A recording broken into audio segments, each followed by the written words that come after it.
All right. Welcome into the Rant. I'm Pugs Moran, live from the Kelly Moore Memorial Studios in the beautiful E-Gallery in Dallas's downtown design district. I am, of course, your humble host of these 3 years and counting, Pugs Moran. Every day for 3 years. We sit here around about noon. Today, 12:15. 12:15.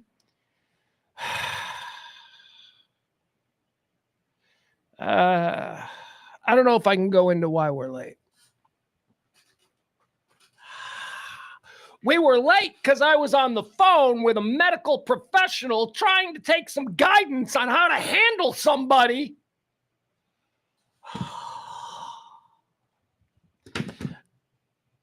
I got to tell you, I am spinning out of control here right now. I am.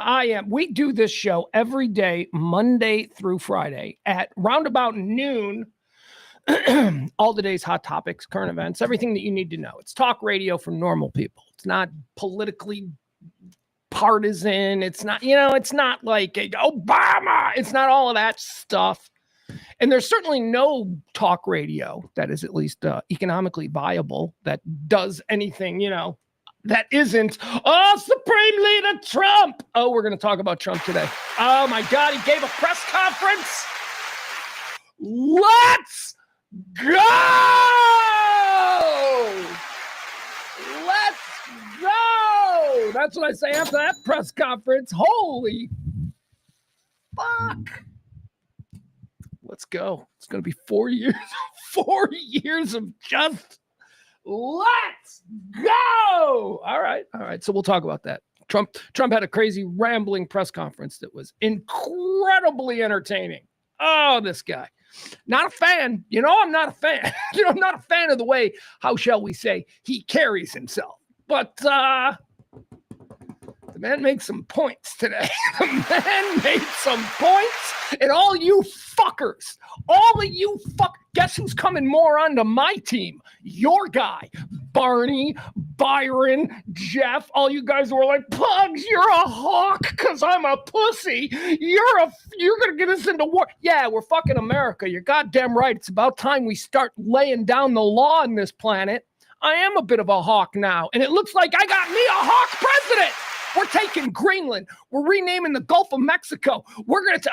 we got a lot to talk about. It was fun. Ain't none of it going to happen, probably. But man, if it did.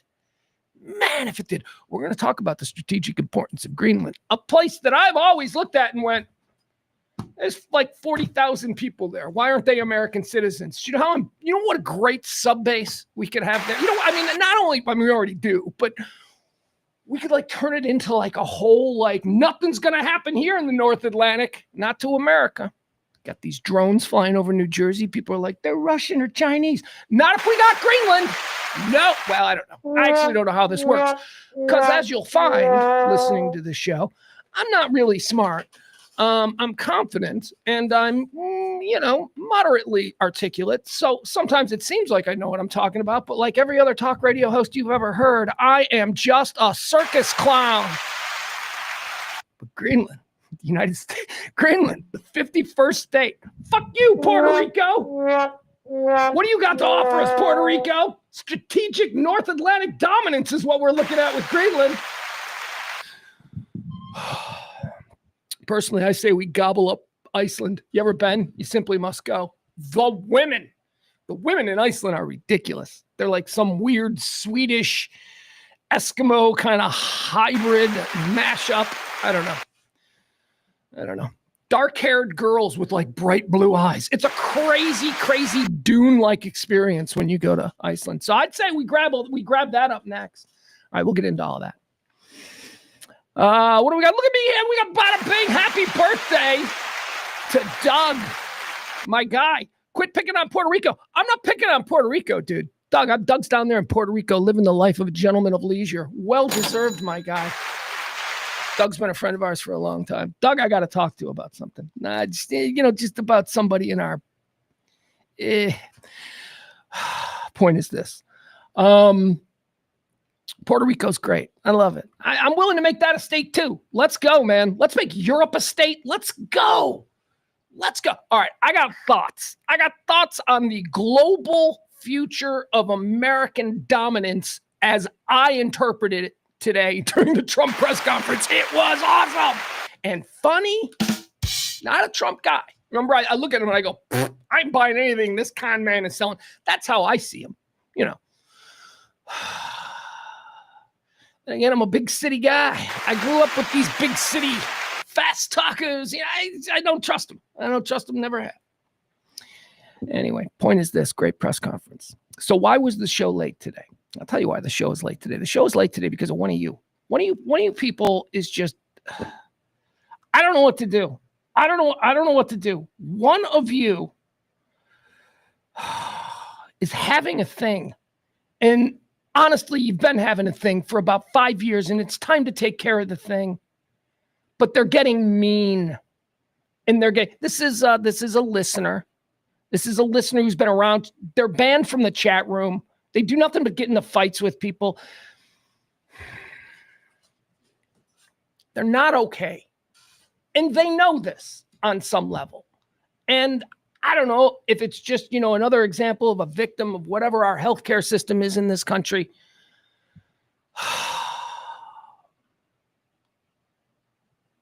It's like getting to the point where it's almost turning into a stalker situation.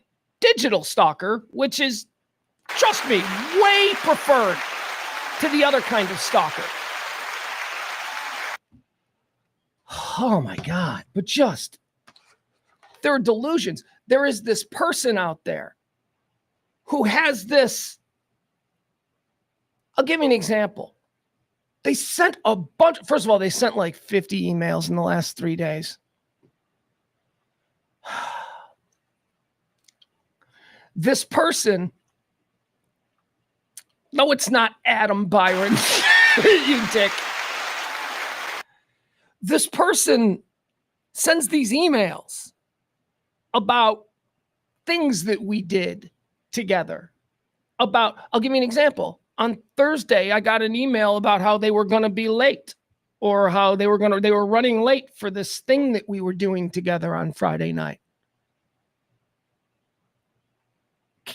This whole thing, can't wait to see their blah, blah, blah. Did I say something on the air about doing something on Friday night? I don't do anything on Friday nights. So then the next day I get an email. Oh, I guess you blew me off, blah, blah, blah. It's like, what are these delusions? What? I wasn't supposed to be anywhere. What the fuck? I don't know, man. It's troubling because this is not a terrible person. This is a person who is becoming a terrible person in my life right now, who needs to back the fuck up. Because seriously, if it gets to the next stage, if you start fucking showing up places, we got a fucking problem. All right? And part of the reason that I'm saying this so publicly is so that if something happens, people know where I'm at with this situation, okay? This is real talk. You fucking come near me, I'm not running. I'm putting you fucking down, calling the cops, and then fucking showing them what the fuck you've been doing to me for the last 2 years, you person who needs to seek help and stay the fuck away from me.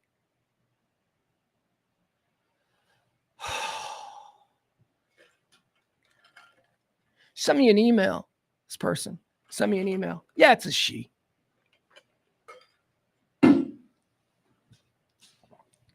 Send me an email this morning saying, I have pictures of you drunkenly shoving your baby in my arms so that you could go off and... I got news for you, lady. My son has never seen me drunk. I've never been drunk around my son. This is something that I'm very proud of.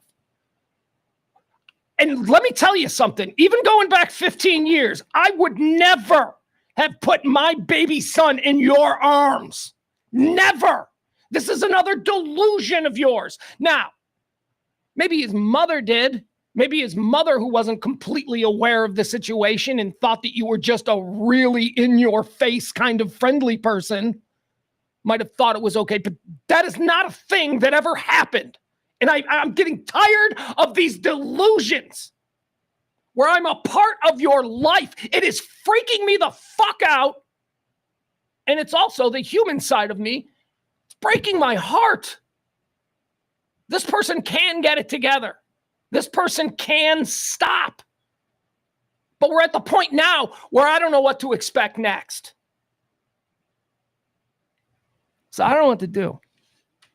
I don't know what to do. Seriously, this morning I was talking to somebody and their advice was stop doing the show for a period of time.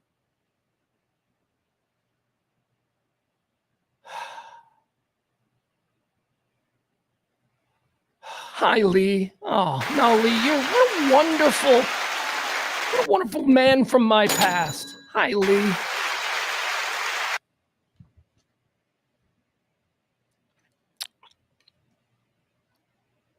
It's a person who's been around for years. They're caller, became a part of, I guess, what you might call in the old Pugs and Kelly days, the whack pack.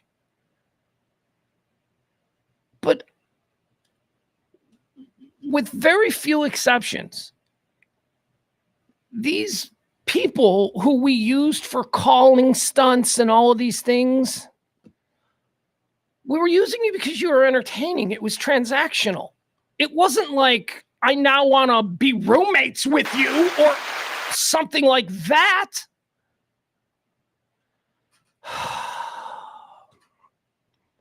But and it's going back 20 years.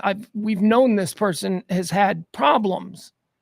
They were once banned from the station. We were allowed to take their calls for a period of time.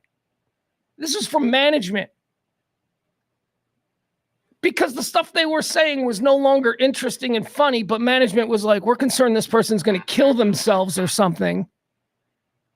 And then this station is going to be responsible. Hold on.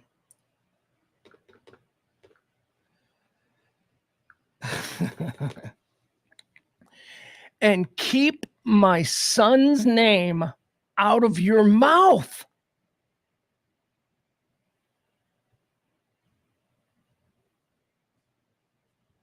Do you have no boundaries?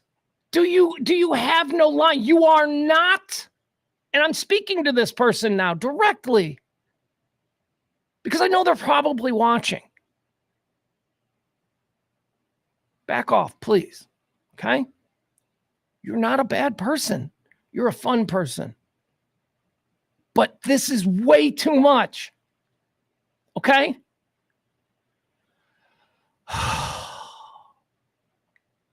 She's got lovely kids. I don't know them, but she talks about them all the time. So it sounds like they're in her life. I can't imagine what these poor guys are going through.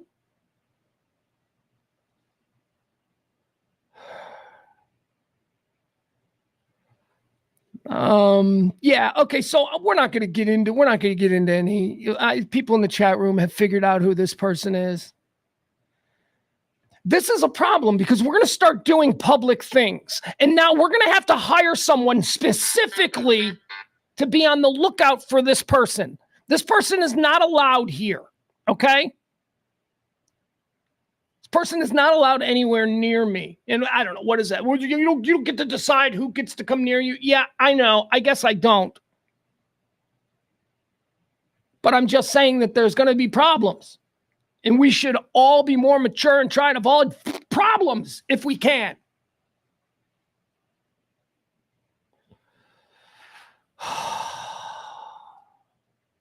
Guys, I can't. It's really bothering me. I went like 50 emails with no response to anything, like personal things like, hey, meet you there at noon or whatever. Weird shit not responding to.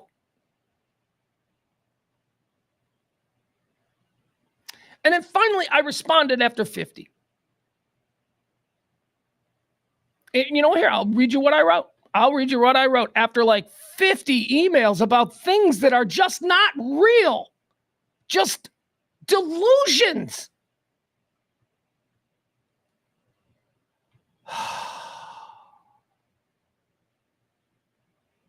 Let me see. I'll show you what I read to her.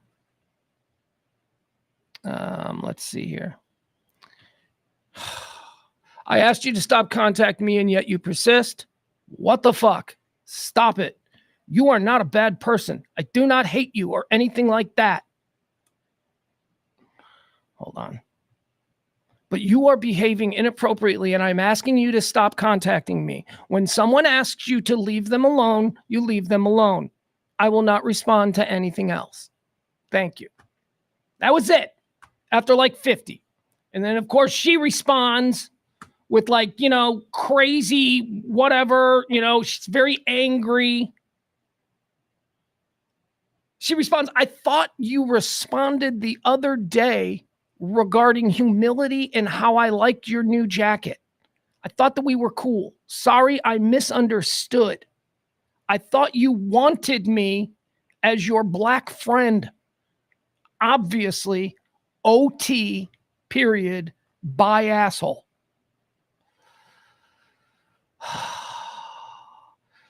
Oh, also, I should let Ed know that in the next one, she threatens to sue Radio Misfits because she invented this. She invented it, and she's suing for... Yeah, there's only 20,000 pieces of production over the last 15 years with Radio Misfits stamped on it. Good luck in court. That's so silly. So, whatever.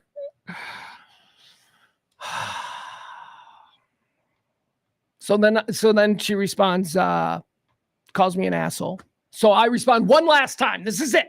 I say, okay, I'm not an asshole. And you know this. We are cool. I do not carry any ill will. You are a kind and uniquely talented individual who simply... Okay, I am not an asshole and you know this. We are cool. I do not carry any ill will. You are a kind and uniquely talented individual who simply needs to tap the brakes when it comes to sending me dozens of emails in a 24-hour period. It's a little much.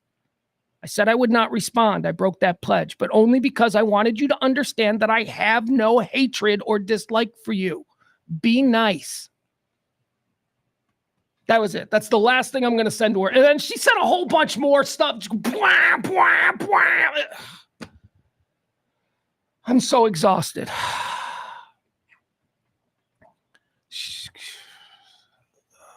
Rob, stop engaging. Well, yeah, I mean, look, I told you I spent an hour on the phone with my therapist. Oh, my ex-therapist, my old therapist. What do I do here? What do I do here? And yeah, it was after that I sent the email saying, look, we're cool. We're cool. You're right. Now we can't engage. Now we have to stop engaging. But my last words were words of decency. And because I really don't have any ill will towards this person. This person has been, all of you people who have made the past 20 years of my life what it is. Some of you are assholes, but you know it. I've told you, I'm not friends with those people anymore. The bulk of you, the Barneys, the Byrons, the Adams, the Leslie, all of you, Aprils,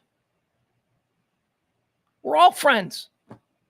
This isn't some Star Trip, okay? This ain't some Russ Martin, Kid Craddock nonsense. Never has been. It's our whole thing. Kelly and I came here. We wanted to be blue collar. We wanted to be the middle class. We wanted to be with people. We didn't want to be going places in limousines, although, you know, they offered them, so we took them. You know what I mean? So me engaging and me being friendly and me, you know, us doing things like, hey, let's all just go to a bar tonight. No sponsorships, no nothing. That's what built our show. And you people are our friends, but you have to understand that there is a difference. Some have crossed over. Many have crossed over. Adam is very similar in the persistent presence, in the history of anything that I and Kelly or any of us have done. Adam has been there from the beginning. One of our go-to guys. I love Adam. I know it doesn't sound like it. I know it doesn't, you know, Adam is my little brother who sometimes says stupid shit, you know, and I got to regulate. And, you know, he speaks to me the same way.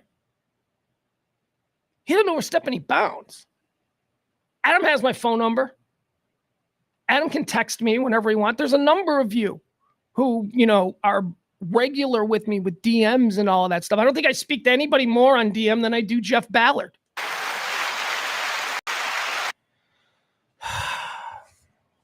So this is not like some untouchable thing. We are all a group together, combined, working and pulling in the same direction.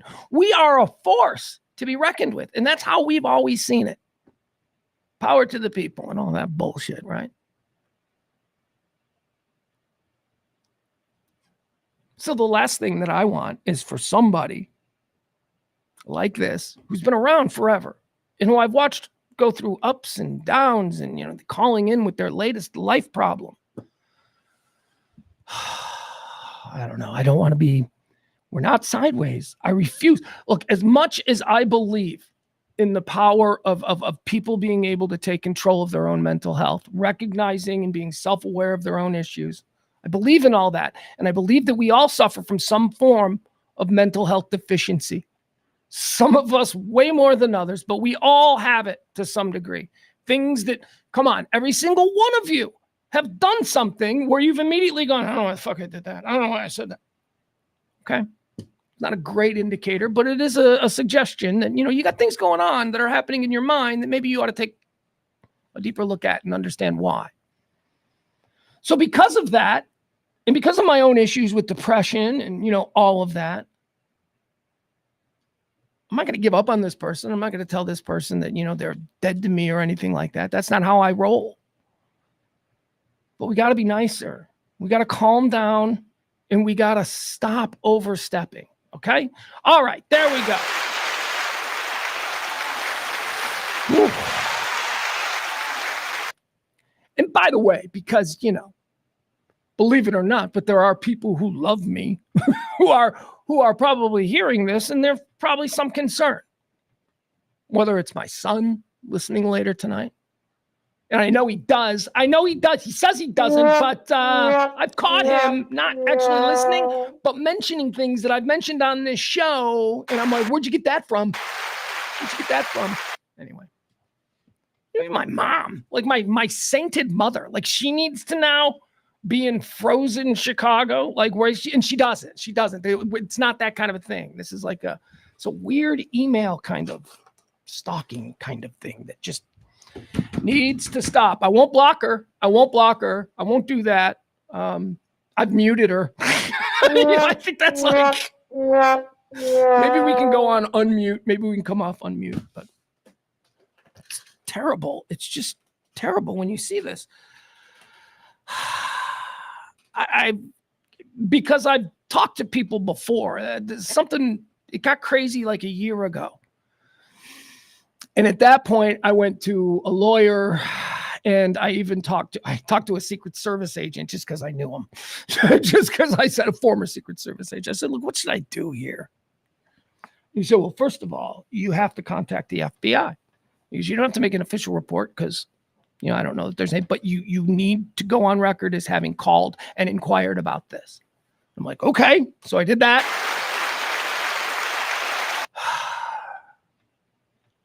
And then it stopped. And it was good. And then it started again. And now here we are, the first of the year. And hopefully the exchange from today and maybe me dedicating 20 minutes of this show to this nonsense. I mean, I think she's banned from the chat room here, right? Is that a thing? I think she's banned. I don't know. I don't know how to do that stuff. And I think that's good for now, right? But she's not ostracized. We don't do this. We don't throw people away, okay? It's not ostracized. Just needs a timeout. Okay, all right, I'm done with that. Jeez Louise. Now let's talk about what we do here. We do the hot topics, current events, headlines, everything that you need to know about today. We perform the show in 4 quarters. It's done as a stream of consciousness, which is just me talking about the world. Just me, without any breaks, without any interruptions. You'll notice I'm fucking cold in here today, people. It is freezing. Do you like my background? This is what's coming for us. Holy shit. Would you look at that background? How do you get that, huh? How do you get that? Lottery. That's the only way I'm thinking. Certainly not by streaming. Although I see 19-year-olds with like frosted tips and puka shell necklaces making like 30 million a year off their daily stream. I don't know why I'm not appealing to the same crowd. Tell me a middle-aged, angry, bald man dressed in an overcoat and scarf in freezing studio is not as appealing. Some 17-year-old who looks like he should be in a boy band. It is cold here. It is cold. Hi, William Thomas. William Thomas says, "Who's Pugs talking about, y'all? Just a person who needs to, leave me alone. That's all. That's all we're talking about here. Show is 4 quarters. First quarter is antecedently on this day. I'm going to run through a bunch of things that happened on this day. Historical notes. We're going to talk about them. We're going to riff a little bit. Quarter 2 is birthdays. People born on this day, you know what that means? That's, you're not stupid. Here's what we do. We look at them and we go, this person having a birthday today. Do we like them, or should we just tell them to go kick rocks? Do they suck? Quarter 3, deads, just like birthdays, except not at all. The exact opposite. These are people who have died on this day. We open up their life's resume. We decide where'd they go, heaven or hell. Quarter 4 is the bulk of the show. Quarter 4 is all the hot topics, the current events. We're going to talk about this bonkers Trump press conference that I just cannot tell you how much I enjoyed. Again, not a Trump guy. No one would ever call me a Trump guy, but we'll see. Right? I don't know. I liked that press conference today. I really did. Getting away. Got to share this. Got to share this take later. We'll share this take later. We got more on Joy Taylor, the big FS1 situation. We're going to talk about that as well. And a whole bunch of other stuff. We've got a giant winter storm that's going to kill us all here in the next couple of days. I love this. I am loving my background. I want this in real life. And it's coming for us. So we'll talk all about that plus everything else. Also, needs to be mentioned. Why is the chat room? What is going on here? I got a weird thing. Is the chat room working okay? There we go. Now I can hear it. All right. Every day on this show, we like to award the title of executive producer of this day. Why? Because this show runs on your gratuities. That's right. No commercials, no advertisers, no nothing. If you like this kind of talk radio, you drop a couple shekels in the pot every couple of days, and it ensures that we're able to keep going. Nobody on this show is making money. We're all just scraping by as best we can. So I encourage people to tip the show. I'm a bartender. I'm doing like a 3-hour shift. Tip the show if you can. Keep us going. Our big tippers of the day, they receive a title called Executive Producer. Today's Executive Producers, a couple of boys we need to talk about. We got Byron and Peter. It is a shared title today, and I hope that they're okay with it. Because here's what's going on with these two knuckleheads. It's Pledge Week. I will direct your attention down below if you can read the scroll. You can see where we are. It is Pledge Week. That's the 1 week in the month where we push hard for tips. We always accept your tips because, quite frankly, I need gas to get here and, food costs. So we do accept tips during the week. But Pledge Week, it's really important. And this week, we needed to raise $250 in 5 shows. That's $50 a show. I said on yesterday, who's going to step up? Who's going to carry us across the finish line? And guess who did? A combined effort. Byron and Peter. Like I said, you knuckleheads. You guys got us 10 to the good, as my buddy E says. We are 10 to the good, combined for $60 in donations. That means today to hit our goal, we only need to make 40. That's how it works. $40. Who's going to tip us $40 and cover today?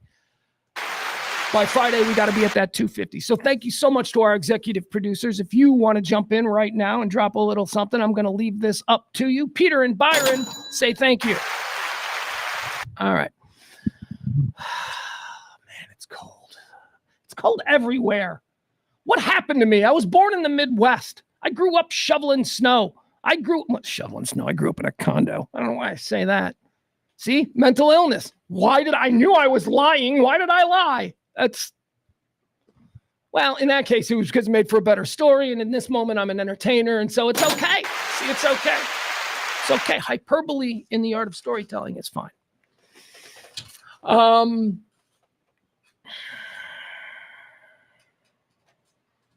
Should we just start the show? Let's just start the show. I'm sorry. I'm rattled. I'm, rightfully so, a little bit rattled. We opened the show with a little bit of a personal conversation about stuff that's going on right now in my world. And hold on. I don't know why I'm...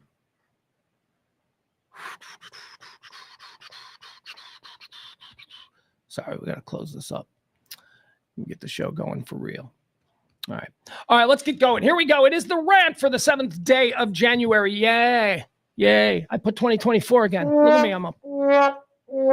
I put 2024 in my notes. I got to stop doing that. Are you still doing that? Are you still writing 2024 on checks? No. Nobody writes checks anymore. But if you do a daily hot topic show and you have it itemized by dates, yeah, you're probably writing the wrong date, like me. January 7th is the 7th day of the year. See how that works out. 358 days remain until the end of the year. Let's get into quarter one. We call it antecedently on this day. It's a fancy way of saying this day in history. Let's run through some of the things that have happened and shape our understanding, or have shaped our understanding, of this very day in history. On this day, January the 7th, 1782, the first American commercial bank, the Bank of North America, opens. First bank, Bank of North America. Is it still a thing? Then it's probably, I wonder what Bank of North America is. Let's see. The Bank of North America was, okay, it's not. It hasn't been absorbed. It's not now a part of like Wells Fargo or whatever. Bank of North America opens for business on this day in 1782. On this day in 1894, Thomas Edison makes a kinescope film of someone sneezing. This very same day, his employee, William Kennedy Dickinson, receives a patent for the motion picture film. I don't know what those two things have to do with each other. Let me read that to you again. Thomas Edison, on this day, makes a kinescopic film of someone sneezing, period. Next sentence. On the same day, comma, his employee, comma, William Kennedy Dixon, comma, receives a patent for motion picture film.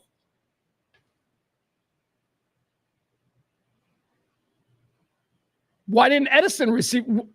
I don't care. I don't have time for this bullshit. Anyway, it happened in 1894 on this day. 1927 on this day, the first transatlantic commercial telephone service is established between New York City and London, and oh, what a day that was. Was it like the portal? Remember they opened the portal in New York between New York and Dublin, and the first thing that like an American chick did was pull her tits out and show everybody in Dublin. And then the first thing the people in Dublin did was like make 9/11 jokes with planes crashing into buildings. Oh, that's humanity. So one would imagine that the first transatlantic commercial telephone call had, was like a naughty call, a dirty call. What up? You awake? Something like that. Antecedently on this day in the year 1972, Schoolhouse Rock debuts. Oh my God. Nothing. I say nothing. Again, hyperbole and storytelling. Schoolhouse Rock had a great influence on not just me, but I think maybe my entire generation, insofar as our appreciation for music. Here's why. Before the late 70s, look, before people who started creating children's shows were dropping LSD and smoking weed 24 hours a day, before that, children's shows were gay. Excuse me. Hey, Trump won. I can say it. I can use it that way. They were like ding, ding, ding, ding, ding, ding. Then like the Children's Television Workshop shows up on the scene. These are a bunch of hippies. This is what, Sesame Street and Jim Henson and all that. Bunch of hippies. And then all of a sudden, all of their songs are like, 1, bang, bang, bang, bang, bang, 2, bang, bang, bang, bang, bang, bang. Music from my generation, children's music from my generation got cooler. And it got way more interesting. Schoolhouse Rock on this day in 1972 debuted. Want to see something cool? Check this out. I found this. This is we all know conjunction, junction, what's that function? And all of that stuff. You ever seen the band perform it live? Check this out. This is like from the early 1970s. This is the Schoolhouse Rock band playing live. I'd never seen this before. Check it out. First of all, they look exactly as I'd assume. Okay, here we go. What's your function? Hooking up words and phrases and clauses. Conjunction, junction, how's that function? I got 3 favorite cards that get most of my job done. Conjunction, junction, what's their function? I got and This is awesome. This is, you want to talk about how music defies all logic. Okay, this is the coolest in the world to me. This is the coolest thing in the world to me right now, watching these weird old ponytailed 1972 Bukowski, Kerouac, beatnik hippies play this music. This is so cool because when I was a little kid, these songs connected with me at a cellular level, and they did with you too. I'm not the only one. You know all the words. You're listening. You haven't heard this song in 40 years, and you still know all the words. That's why this is cool. This ponytail. Look at this guy. This guy yells at you at the rental car counter. That's what this guy is. Did you know he was the conjunction junction dude? And that's an additive like this and that. And then there's but. That's sort of the opposite. Not this, but that. And then there's or, when you have a choice like this or that. And all right, I don't know what the hell that is, but that was going around on Twitter today because it is the anniversary of Schoolhouse Rock debuting. Jeff says, Max has all the seasons of Sesame Street, so I started letting my 3-year-old watch from the beginning. Man, that's some trippy shit. Yeah, it is. But, you know, Sesame Street is nothing if you're talking about trippy shit. I love that kids shows go trippy. I love it. I love that kids are seeing things in ways and colors and combinations. And that is incredible for the creative process, for at least planting the seeds and cultivating the creative crops that you hope to grow later. That is incredible. But let me tell you something. Jeff, are you aware of Yo Gabba Gabba? That is the greatest. I was raised on Sesame Street, and I might argue that Sesame Street is one of the most important children's shows. Well, it is one of the most important children's shows of all time, but is it the most important? I don't know, man. I raised my kid on Yo Gabba Gabba, and that shit was awesome. Awesome. Totally trippy. Anyway, let's see. Kevin Barber, he's my boy. Kevin says, I think SHR, Schoolhouse Rock, is a work of genius. The right people and elements at the right time. Yeah, you're damn right. Damn right. That was pretty cool. All right, let's keep going. It was on this day in 1972. Schoolhouse Rock debuts on this day in 1973 in his second shooting spree of the week. We're going to spend a minute on this story. Mark Essex fatally shoots 7 people and wounds 5 others at a Howard Johnson's hotel in New Orleans before being shot to death by police officers. Talk about this story every year. I'd never heard of this story. I'd never heard of Mark Essex. I'd never heard of this before I started doing these rundowns now in our year 3. And every year we get to this and I'm like, why isn't this a story that anyone has ever heard of? We like to pat ourselves on the back, or I guess the opposite, blame ourselves for being the generation that perpetrated the mass shooting, the school shooting, the mall shooting, the sniper shooting, the crazy, and it's because of all of these whatever. 1973. This dude, Mark Essex, who was dishonorably discharged from the military, he's a black dude. He went on a hunting spree in New Orleans over the course of 7 days where he was killing white people. It was a honky hunt, is what he called it. Killed cops. He went, let me read you the story of this. I had never heard this story. And I'm like, whoa. In the way he died, oh my God, it is a movie. All right, here.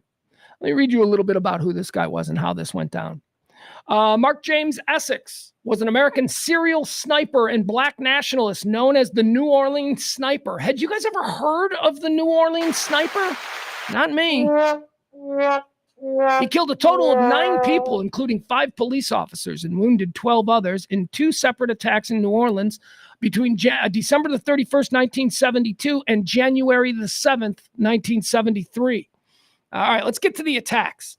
Here's what he did. Let's see here. Civil rights shooting. Sniper attacks. Okay, New Year's Eve, 1972. At approximately 10:55 on New Year's Eve, Essex parked his car and walked along Perdido Street, a block from the New Orleans Police Department, armed with his Ruger 44 caliber semi-automatic carbine, his 38 caliber revolver, a large supply of ammunition. This is 1972. So stop letting people gin you up about how this is only happening now and it's only happening here. It's been going on. Why do we know this story? Let's see. He had a large supply of ammunition. He had a gas mask, wire cutters, lighter fluid, matches, and a string of firecrackers all stashed inside a green duffel bag.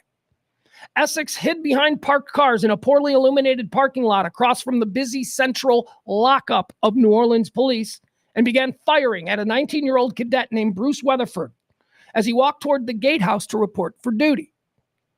Officer Weatherford, instinctively dove for cover behind a parked car and then turned to see the fellow cadet that he was relieving, 19-year-old Alfred Harrell, run across the sally port to his aid.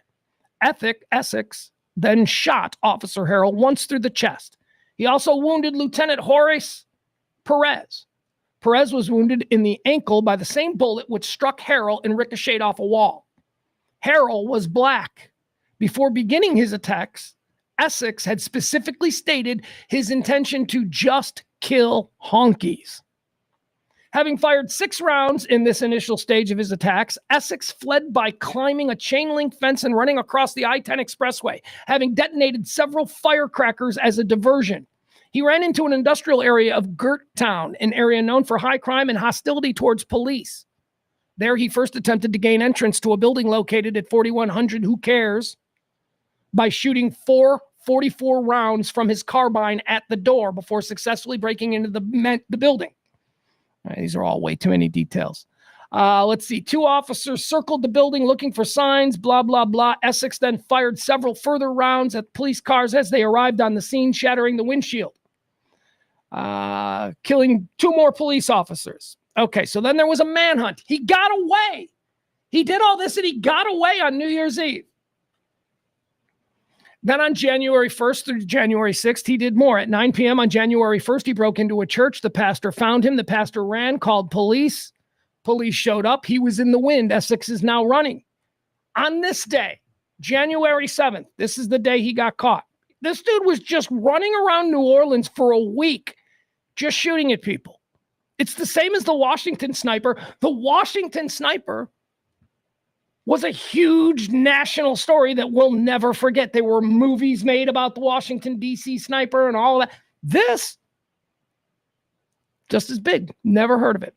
At 10:15 a.m., so this is January 7th morning, Essex drove to a grocery store. He was identified at the grocery store. He then drove his vehicle. He carjacked a car and drove it to the 17-story downtown Howard Johnson's Hotel in New Orleans, where he just started shooting people.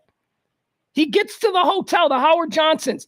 He goes into a room. There's a couple staying in the room. He murders both of them, sets the room on fire, then starts going floor by floor, kicking in doors, murdering white people. And we know that it's white people because he let black people go and told them, you can go. I'm only killing white people today. I mean, it happens, right? I mean, this story happened. And we really don't have this in our history. When we talk about, race relations in this country, and, you get someone on the far right who's probably a weirdo to begin with, and then they say something like this, and people like me go, that never happened. I never heard about it. There's a lot of shit that happened, news stories, big news stories, that are integral to who we are as people that simply are not remembered in our history because, well, I don't know, the right will tell you that this story didn't fit a narrative that the media of the 1970s was trying to put out. Maybe that's the case. Maybe that's why Hollywood never made a movie about this. This guy, let me tell you about how they caught him, okay? This is the ending to the movie. I'm like, I need to see this movie. All right, so here's how it ended. He fought with a helicopter. All right, final standoff. At approximately 2 p.m. on January 7th, Essex, by this stage, having depleted his portable cache of firecrackers and ammunition, took cover in a concrete cubicle on the southeast side of the 17th floor roof of the downtown New Orleans Howard Johnsons. Over the following hours, he repeatedly shot at a CH-46 military helicopter piloted by Lieutenant Colonel Charles Pittman, a pilot in the United States Marines who, without obtaining any prior clearance, had flown to the location to assist police in their efforts to kill the sniper. This military helicopter pilot is just sitting at the base and he's like, I'm going to go help him. And he just got in his helicopter. No, he wasn't approved by anybody. So he goes there, and it's 1972. So they're like, oh, cool, we could use a helicopter. And the cops get in the helicopter, and now the helicopter is hovering over the top of the Howard Johnson skyscraper in downtown New Orleans, where this gunman, this sniper who has killed 9 people over the course of 6 days, is barricaded. And now there's a shootout between snipers in the helicopter and the gunman on the roof. That is incredible. And the helicopter bogged out because he was shooting at the helicopter too effectively. Oh, my God. All right. A pilot in the United States Marine Corps who, without obtaining prior clearance, had flown to the location to assist in the efforts. Let's see here. Initially, reluctant to place any further officers at the scene. Shortly before 9 p.m., 7 hours later, 7 hours of him on the roof shooting with the helicopter. Shortly before 9 p.m., after almost 7 hours, crouched in the cubicle, Essex suddenly charged into the open, Rambo style, with his rifle at waist height and his right fist aloft, shouting, "Come and get me." Goosh, goosh. And then they put him down. And that's how he died. Holy shit, is that a roller coaster of a story? Mark Essex. How do we make that movie? Hollywood can't make that movie because it's a black guy killing white people. You know, that's the complaint that for years that I would hear on the right, and I would roll my eyes. But they're right. That's just a great story. You know, if we have to have a conversation afterwards about how, yeah, there's a lot of angry, black people, just like there's a lot of angry white people, then let's have that conversation. Anyway, on this day, the crazy story of the New Orleans sniper, a story of significant impact culturally, although really not so much because it was forgotten by history. On this day in 1973, the New Orleans sniper attacks come to an end in New Orleans. On this day in 1980, President Jimmy Carter authorizes legislation giving $1.5 billion in loans to bail out Chrysler. Should never have done it. Got sweet talked by Lee Iacocca. You know what we got for our $1.5 billion? 15 years of K cars and diplomats. Yeah. Remember the Dodge Diplomat? Dodge Diplomat. Well, look, there's in the history of American auto manufacturing, the Dodge Diplomat is actually a cool story. So Lee Iacocca and Chrysler, they're going out of business, but they employ a lot of auto workers there in Detroit. So they come to the United States government and they say, we're going to lay off 5,000 people unless you bail us out and keep us in business. So of course, the United States of America, as we've done recently with Wall Street and banks and all that stuff, we don't let these businessmen fail. We bail them out. Too big to fail is the term that has been popularized. They're too big to fail because if they fail, it affects too many citizens, and we as the government can't allow our citizens to be affected. How about these citizens took jobs with bullshit companies? I'm sorry. I know that sounds terrible, but $1.5 billion to Chrysler, $1.5 billion in 1980 to Chrysler so that they can give us the K car. That's what it was, the K car. That was, we've got this car, and it's going to revolutionize. Nobody didn't revolutionize anything. The K car was a stupid, Soviet-looking, boxy, square piece of Detroit garbage from the 1980s. That's all it was. So then they're like, okay, so the K car didn't take off. We've got this new thing. We're calling it the Diplomat. Yeah. And you know what? The Diplomat can't fail. This is what Chrysler said at the time. The Diplomat can't fail because we've already pre-sold it to over 10,000 police departments coast to coast. So all the police cars in America are going to be Dodge Diplomats. And they were for about 5-10 years. Every police car in America was a Dodge Diplomat. You know what that meant? That meant regular people didn't want to buy fucking diplomats. So the diplomat experiment went down the tubes. When every car in your neighborhood that's like a government vehicle is a Dodge Diplomat, when it comes time for you to go to the store and buy your new car, you ain't buying something that looks like a rando. So that was the problem. Chrysler's it was an absurd era for Chrysler. And Lee Iacocca, you ever read his book? Lee Iacocca? Oh, I did. I read all those guys' books. I read Nuts. Nuts, the Southwest guy. That's actually a good book. That's the best of them. You know, I read Art of the Deal. You read all of these books when you're a young man trying to figure out what life was. All right. On this day, Lee Iacocca was a fraud, is my point. And he took $1.5 billion from the American taxpayers and gave us an absolute garbage car. And then, by the way, 5 years later, laid off almost half the people whose jobs he pretended he was trying to save. So, why? Because nobody liked the K car. Lee Iacocca was a fraud. Antecedently on this day in the year 2015, 2 gunmen commit mass murder at the offices of Charlie Hebdo in Paris. Do you remember that? You know what I remember about this? First time I ever heard of Charlie Hebdo. Never heard of Charlie Hebdo before. It's one of these stories that makes me feel stupid because everybody reporting this story is talking like we should all know what Charlie Hebdo is, like it's Maxim or Playboy or something. I'm like, I'm an American. I don't know what Charlie Hebdo. Oh, it's really? Oh, well, it's one of the world's most sophisticated satire magazines. It's been around for forever. You really should read it. You know, I like to read it with my morning coffee and a copy of the New Yorker. Oh, fuck you, Charlie Hebdo.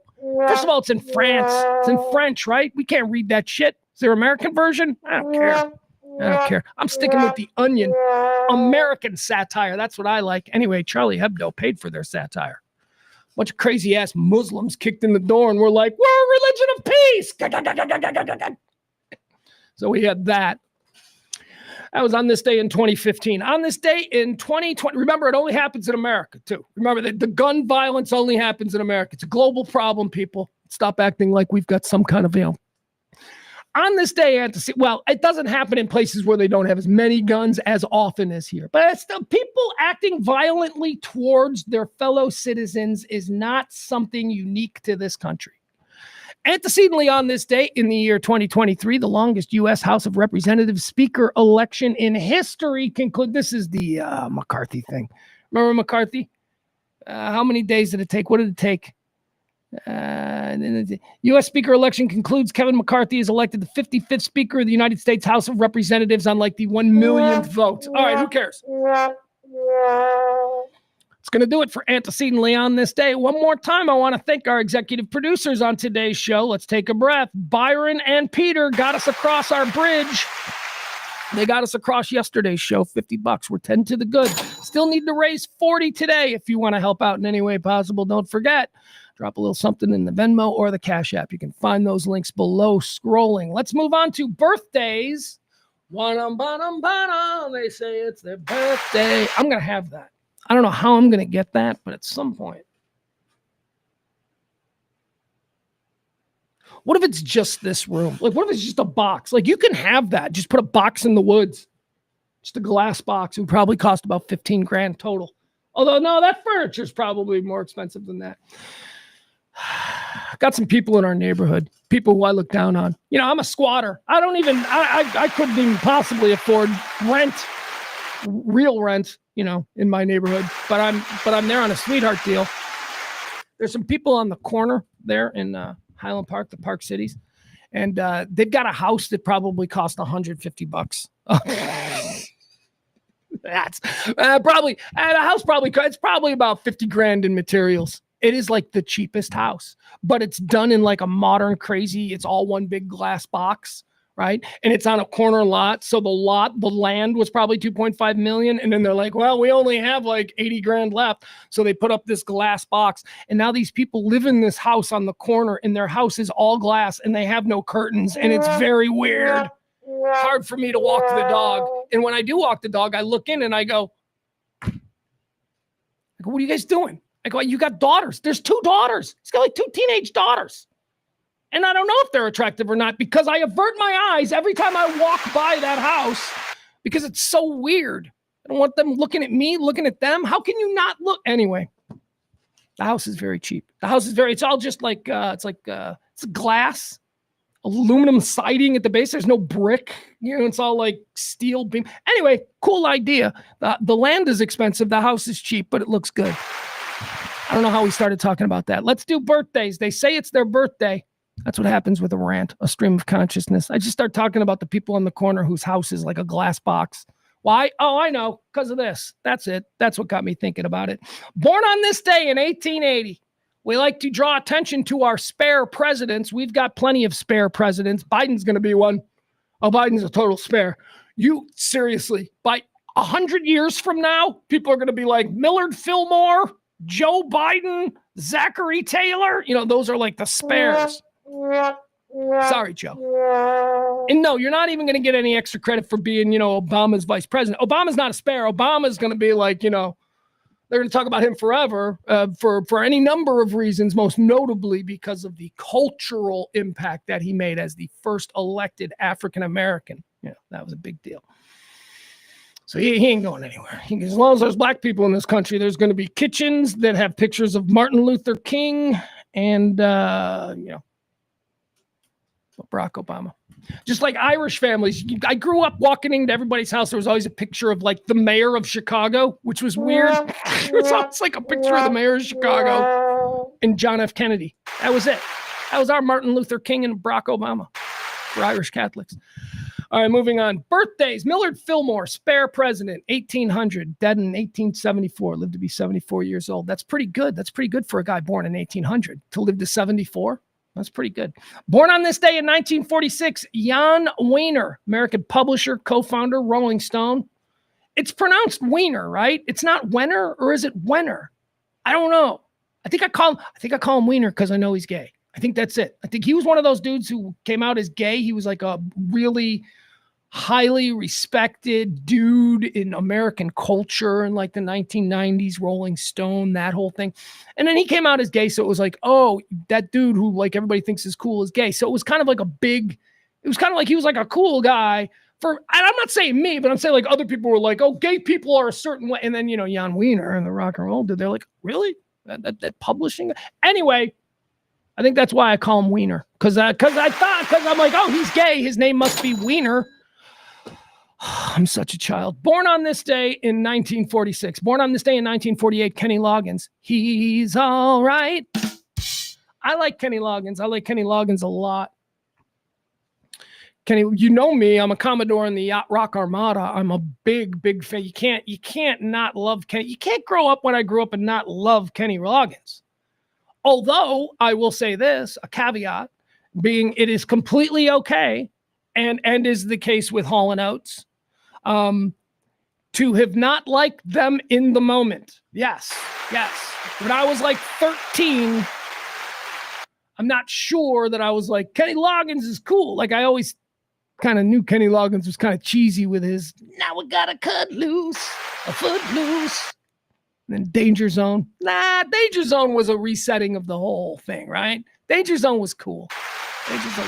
Anyway, I don't know that I would have been walking around in 1985 with a Kenny Loggins t-shirt, but I would in 2005, and not because some would see it as being ironic. Me, sincere. I love Kenny Loggins. In the Yacht Rock documentary, it was really funny. They were talking about Kenny Loggins, just how I dreamed it up in my head. I need Michael McDonald and Kenny Loggins to be friends, and they are. They're like really good friends. And there was a story in the Yacht Rock documentary on Max where Michael McDermott is like, he's singing, he's having hits and stuff, and his buddy Kenny Loggins is making crazy money, hand over fist, having mega hits with soundtracks. Kenny Loggins went to Michael McDonald and said, you need to do soundtracks, man. Do you know how much I have gotten from Caddyshack? I'm all right. Right? Footloose. Now you gotta cut loose. I mean, I'm surprised Kenny Loggins didn't do Flashdance, right? That's Michael Sembello. And then Kenny Loggins is like Top Gun, right?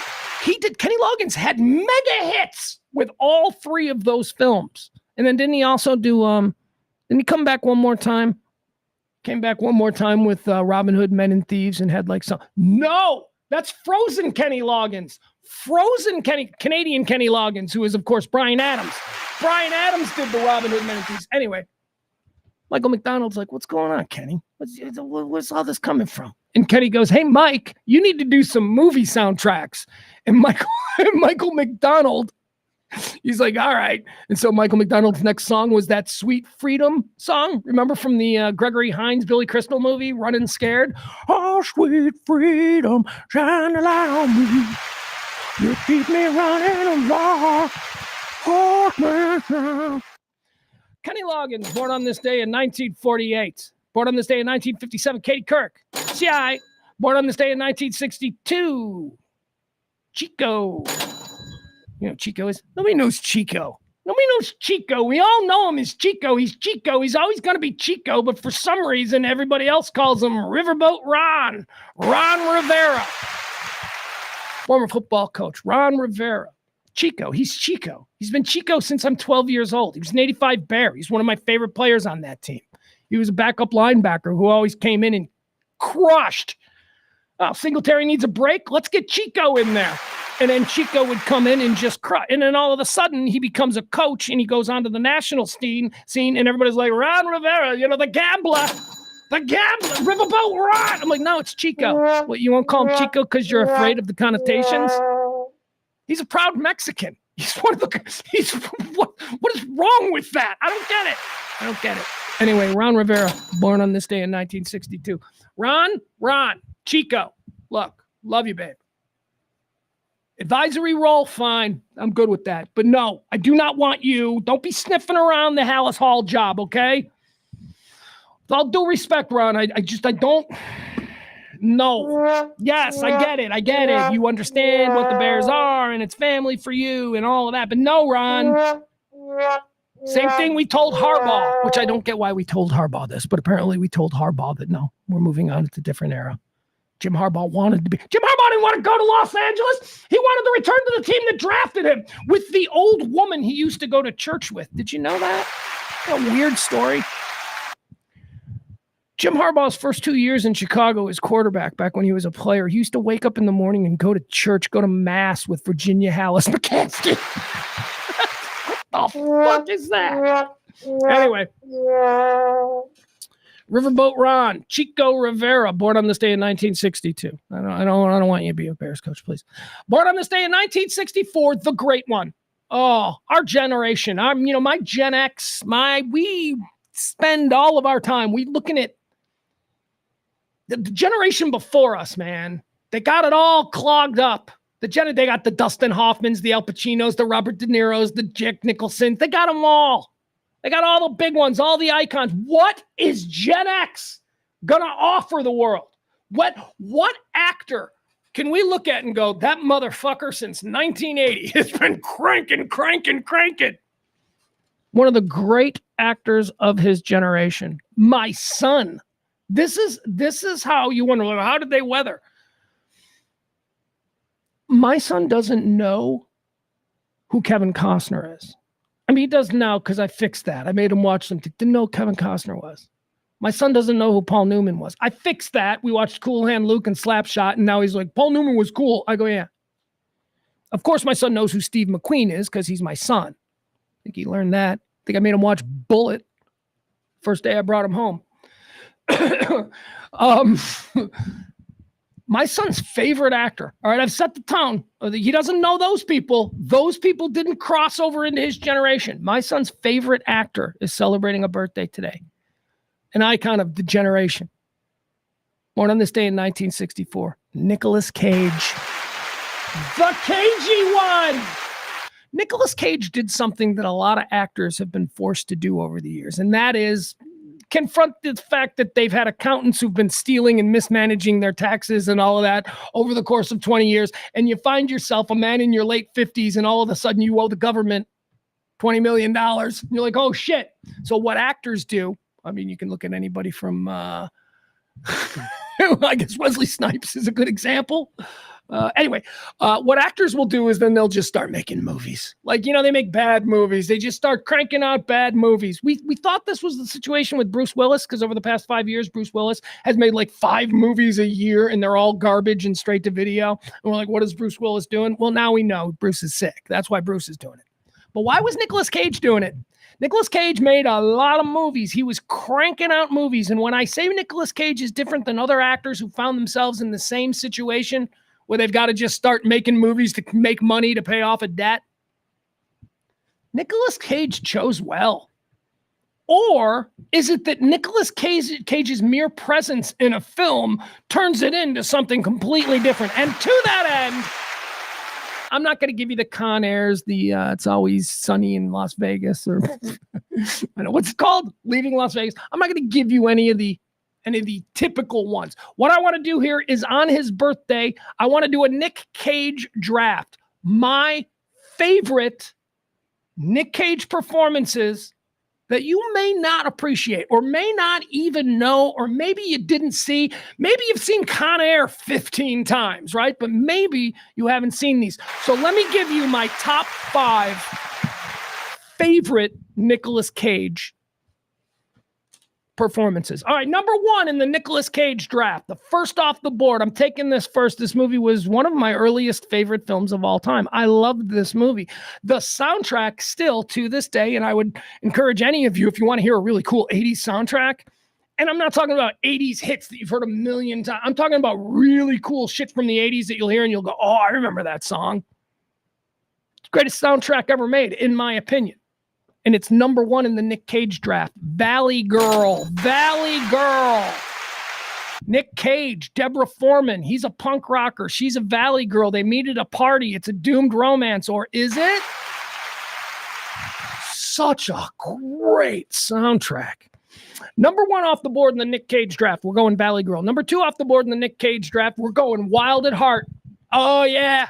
This is not one that's widely known of the Nick Cage films, but this is Nick Cage's best performance. He may have won an Oscar for Leaving Las Vegas, but Wild at Heart, he plays an Elvis impersonator. Again, this is the origin to, Honeymoon in Vegas, which is another great Nick Cage film. Unfortunately, not one that I picked here, but he has got a bit of an Elvis fixation that's all very fun. Nick Cage. There you go. Wild at Heart. Who did Wild at Heart? Is that David Lynch? I think it is David Lynch. It's got to be David Lynch now that I think about it. Yeah, Wild at Heart is David Lynch. Okay. Number 2, Wild at Heart. Number 3 in the Nick Cage draft. This is a favorite movie of mine. I watch this every couple of years. If I stumble across it, if I'm going through something and I see it, I'm like, whoop, stop. We're going to watch this for about 20 minutes because it's a delightful film. Number 3, favorite Nick Cage performance in a film, Guarding Tess. Guarding Tess is so great. And it utilizes everything that you love about Nick Cage. You know he's smart. You know he's wily, but you also know that he's on the verge perpetually of losing his shit on somebody that he shouldn't lose his shit on. And that is kind of the situation that we have here with Guarding Tess. He plays a Secret Service agent who is assigned to guard Tess, played by Shirley MacLaine, who is the former First Lady of the United States. And let me tell you, Tess does not make Nick Cage's job easy. Guarding Tess, it's fun. It's a great Nick Cage 1990s prime Nick Cage. I'm doing movies. I'm an actor. Guarding Tess. Number 3 in my Nick Cage favorite performances list. Number 4. It's rare that the sequel is so much better than the original, especially when the original is a cult classic that everybody who sees it goes, you need to see this. Back in 2009, Nicolas Cage took over the role that was made popular by Harvey Keitel back in the late 80s. Bad Lieutenant. Port of Call, New Orleans. Bad Lieutenant. Number 4 in my list of favorite Nick Cage performances. That's a dark fucking movie, man. Now, I may say that one's dark. This one is a little bit darker. Number 5 in my list of Nick Cage. This is one of those movies that Nick Cage had to do because he was paying off debts. He's paying off tax debts or state whatever. I don't know what it was. And it's a great film. It's a little much. It's, if you're not into this kind of thing, you know, like if you don't like horror and you don't like slasher and all that kind of stuff, you might want to avoid this film. But as far as, you know, the slasher genre goes and the acting from Nicolas Cage, you can't go wrong. Number 5 on my list of favorite Nick Cage performances, Mandy. Mandy, from just a couple of... Oh, and by the way, Mandy, you're like, what is it, Nick Cage and a bunch of, you know, hack actors and stuff? No, Mandy is Andrea Riseborough, okay? Critically acclaimed British actress is Mandy, and it's like a slasher film. It's a movie about 2 people who live in the woods. He's a lumberjack, and Mandy is his girlfriend and his wife or whatever. They're in love and they're happy and they live in the woods, and all of a sudden some crazy cult moves into the woods and they kill Mandy and they slaughter Mandy, and this cult is insane, and Nick Cage goes apeshit. Number 5 on my list of favorite Nick Cage performances. I went back and forth between Mandy and Pig. If you haven't seen Pig, Pig is also great. Nick Cage, born on this day in 1964. I would argue, after looking at his filmography, he is one of the most accomplished actors of his generation. And I don't think it's just because he had tax debt to pay off. Nick Cage, born on this day in 1964. Born on this day in 1971, Jeremy Renner. Jeremy Renner, born on this day in 1971. He's how's he doing? He good? He good? Like, we all moved on, right? He gave an interview where he's like, and I can walk now, and we were all like, good. Jeremy Renner's okay. Because Jeremy Renner, if you remember, he was snowplowing a couple of years ago. Fell off the snowplow, got run over by the snowplow. Snowplow, like, basically cut him in half, or at least turned him into a human tube of toothpaste with the cap on, where it was in the middle and both sides. It was bad. It was bad. He shouldn't have survived. We didn't think he was going to survive. We're like, Jeremy Renner's dead. That doesn't sound good. And now he's back. At least as far as we know, he's back, because we saw an interview with him like a year ago, and I guess he's done some things. Like, he's doing some acting. I don't know. Can he play Hawkeye? Like, is he good enough to play Hawkeye? Right? And what kind of residual shit comes with that? Like, yeah, I no longer have a pelvis. What? Yeah, go ahead. You can stick your finger all the way through to my butt, like from the front. Like, I don't know. Like, can he pee normal? Like, what is going on? Can he do it? Does he get erections? That would be my first question to Jeremy Renner. No, it wouldn't. No, it wouldn't. I wouldn't want to ask that question, because, see, asking that question would put him in a position where he'd probably have to put his mind in a place that's not a great place. And I don't want to be responsible for putting Jeremy Renner. The man's a hero. The man defeated snowplow technology. Good for him. Born on this day in 1971. Born on this day in 1977. How about Dustin Diamond? That's the kid from Saved by the Bell, Screech. Oh, I saw something sad about Screech just the other day. Can you believe this? That's what YouTube is. YouTube's beautiful. You fall into a bunny hole, and all of a sudden you're watching shit. Saved by the Bell is a little bit... I was a little too old for Saved by the Bell. Like, when Saved by the Bell started, I was like 17, 18. And when it started, it was like geared towards like 13, 14, you know, so it was a little bit something our little brothers watch. So I noticed the chicks, don't get me wrong, 17, 18, I knew what I was looking at, but I wasn't watching the show. So I didn't have this sort of generational attachment to the show Saved by the Bell, but I started watching something on Screech, because, you know, being a radio guy since 1992, Screech did a lot of radio interviews. My late great partner Kelly famously got into a screaming match with Screech, or, as I believe Sybil pointed out, a screeching match.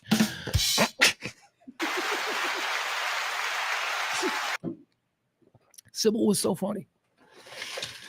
He was a difficult person. He had a lot of problems, but I fell down this bunny hole where it was a bunch of his co-stars from Saved by the Bell, individually, not like in a group, but like, you know, Mark Paul Gosselaar, you know, him talking to somebody about Screech. And then it was like, you know, Mario Lopez. And then it was like one of the girls. I don't even know their names. And yet I know the dudes' names. That's pretty revealing. I got the dudes' names without even thinking about it. The hot chicks. I struggled with Tiffany Amber Thiessen and Showgirls chick. What was her name? Elizabeth Berkley? No? Yes? Hurley? Berkley. It's Berkley. There we go. I got it. anyway, these interviews about Dustin Diamond were really sad. Like they talked about, like, when the show was in production, Dustin was a couple of years younger than them. Like they were all like 15, 16, 17. And Dustin was like 13. And so when you're a teenager in that age group, like I said, why I didn't watch the show, it was that 4-year difference where it's like, these kids aren't even in high school and I'm graduate. It seemed like different stages. And they all talked about how they felt bad now that Dustin was dead, how they all felt terrible about the way they treated him because he was the young little runt and they did pick on him and they were mean to him. And then after watching all of that, I'm watching interviews with Screech, like before he died. And he's talking about it. And he's just, deadpanning into the camera. He's like, oh, they were terrible to me. They were mean. I used to cry every day. I told my mom that I didn't want to do it anymore. They were too mean to me. That was really eye-opening because Screech didn't deserve that, right? Didn't we all get like a lot of, let's boil it down. What did Screech do? He probably bothered you in the 2000s when he was running around trying to make himself relevant again, right? Maybe that bothered you. But, on the whole, Screech brought a lot of joy. That dude was funny. That dude was silly. That guy was, wasn't even my generation. You people, you need to hold a better place in your heart for Screech, Dustin Diamond, because he was shit on pretty hard for a lot of years. All right. Born on this day in 1977. Of course, he died in 2021. Born on this day in 1985, the greatest F1 driver and probably the greatest driver of all time. No, you can't say that because F1 is such a specific style, what with the road courses and Grand Prix styles. I'm still going to say my favorite driver of all time, Lewis Hamilton. Born on this day in 1985, driver for Mercedes. Will he stay? I don't know. What's going on with Lewis Hamilton? Is he done? It's time for Lewis Hamilton to now just go and be Lewis Hamilton, highest paid athlete in the world like 2 years ago. Lewis Hamilton, cool guy. Born on this day in 1997. All right, let's go. Let's do the deads. These are the people who've died. This is quarter 3. We're going to decide whether or not they went to heaven or did they go to hell. Dead on this day in 1943, Nikola Tesla. I don't know. I give him credit for the stuff, right? Like, I know we're not supposed to, or like officially it's like Edison. It's an American from Menlo Park, New Jersey. Edison.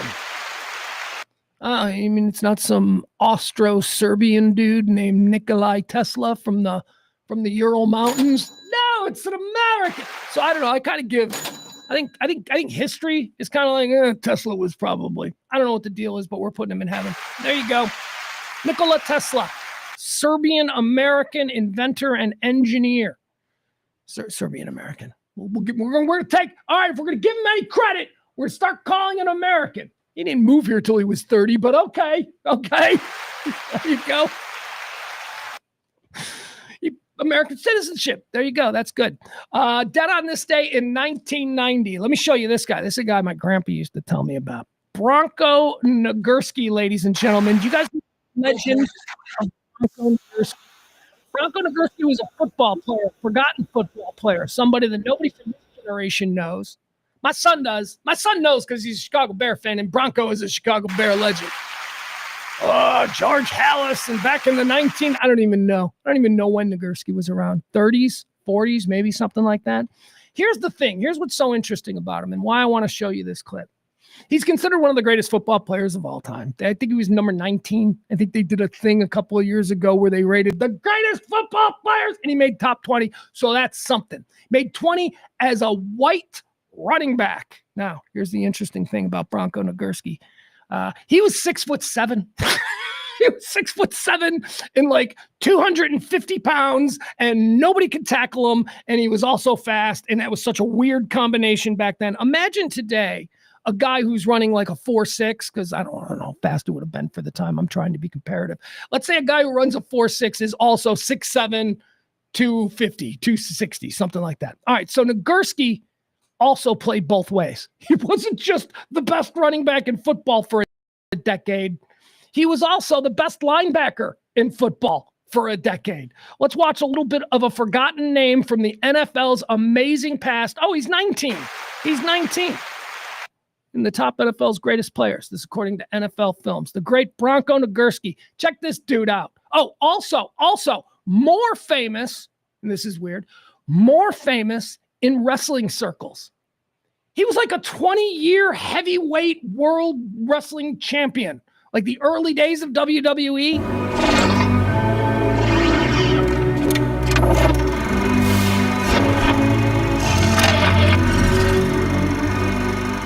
Bronco dragged the NFL out of the back alleys and into the American consciousness because he was so big. He was an enormous man. I mean, his forearms looked like a lot of people's thighs. He was 6'3" and he was 235 pounds. 6'3". The legend is 6'7", but okay, we'll go with 6'3". And he was playing fullback. And back then, the defensive guys weren't that big. You know, they were 200 to 220. Bronco ran the football like he was boiling over with rage. He was one of the greatest big running backs in the history. Wait a second. What's the rule there? I mean, he was obviously down and he got up and started running again. Let's see this. Ran the football like he was boiling over with rage. He was one of the greatest.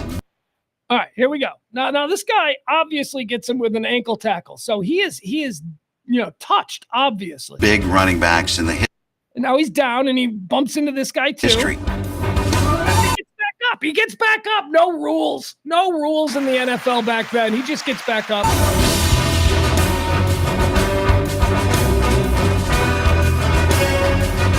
On offense, defense, and special teams, Bronco Nagurski punished everyone in his path. End zone. Here he is playing linebacker. To end zone, sideline to sideline.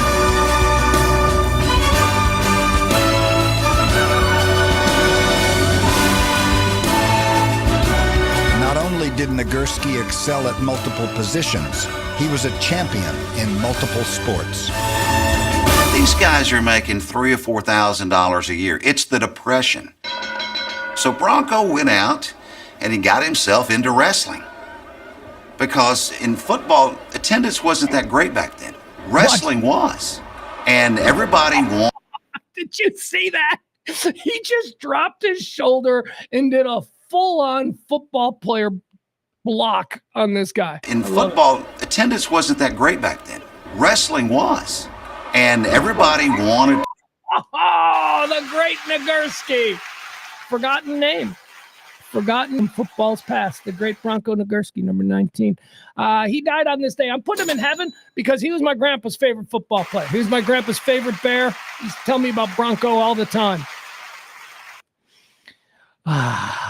Bronco Nagurski. We're putting him in heaven. Oh, boy. Here we go. Here's another one. Oh, and this just happened last night. This is so weird. This is coincidence. So last night I'm texting with my kid. So my kid loves musicians. He's not a musician. Like, he doesn't have any interest or want to play an instrument, but he focuses on people who are really good at instruments and then becomes like a real geek for them. Like, he's a geek for guitar players. You know, he's a geek for drummers. And the drummer that my son is the most geeky about, we were just trading texts last night about.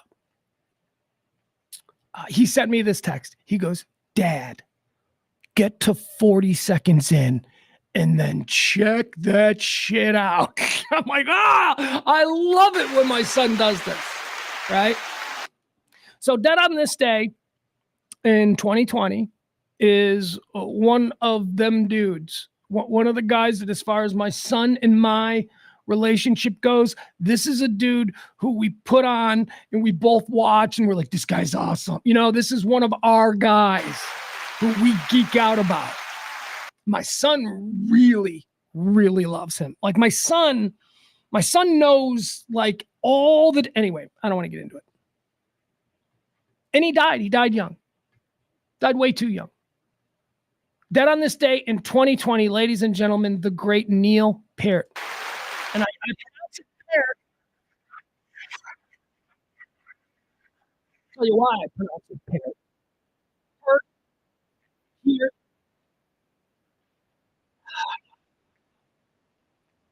Hold on. Fucking YouTube. I hate YouTube. He once said that it's actually pronounced Peart. Peart. Like Piert. People call him Pert, whatever. Port. Neil Peart is the greatest rock and roll drummer of all time. I mean, we can have a conversation about John Bonham. He's terrific. But we can even talk about Vinnie Paul. People here in Dallas are like, Vinnie Paul is terrific.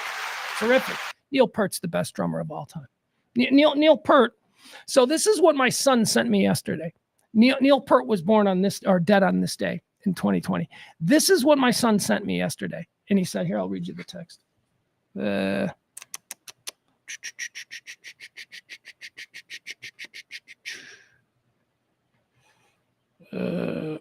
Uh-oh.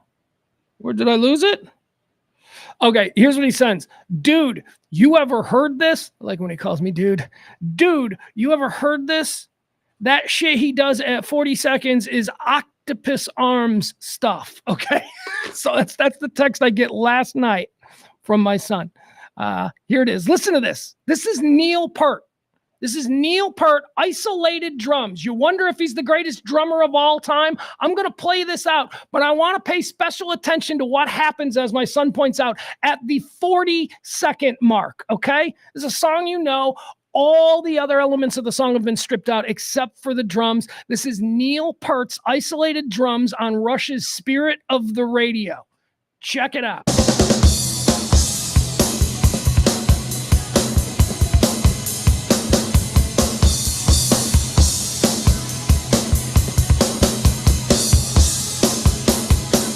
Hold on, wait a second. I want to get this one here. This is what it is. Okay. Here you go.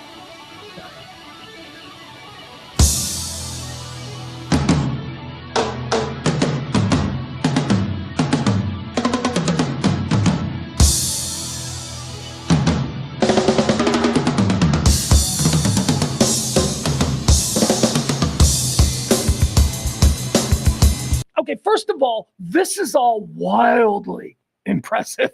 Like, so far what he's doing is just wildly impressive. For any other drummer, they'd be like, man, that's some really complicated stuff you're doing there. That's great. This is just Neil Peart stretching before he plays. Here we go.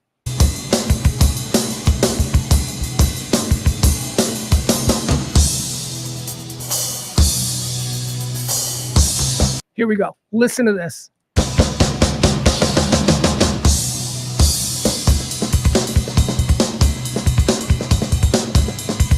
What's he playing? Like 15 different things? How many sticks does he have? How many kicks is he playing? Listen to all, look, first of all, look at this. Look at all the individual beats. This guy is a maniac.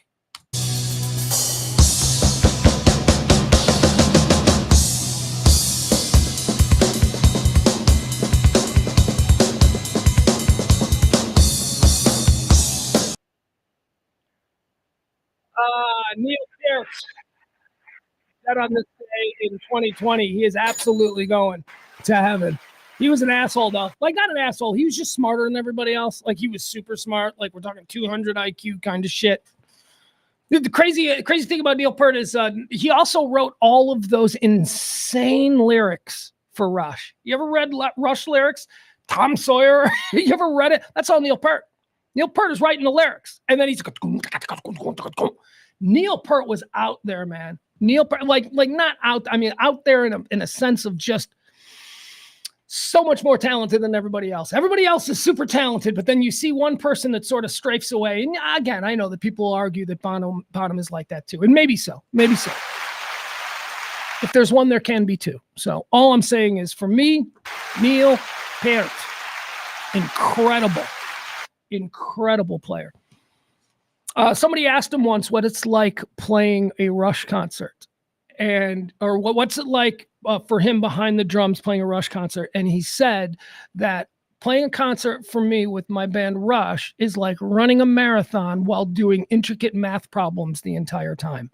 That's Neil Peart.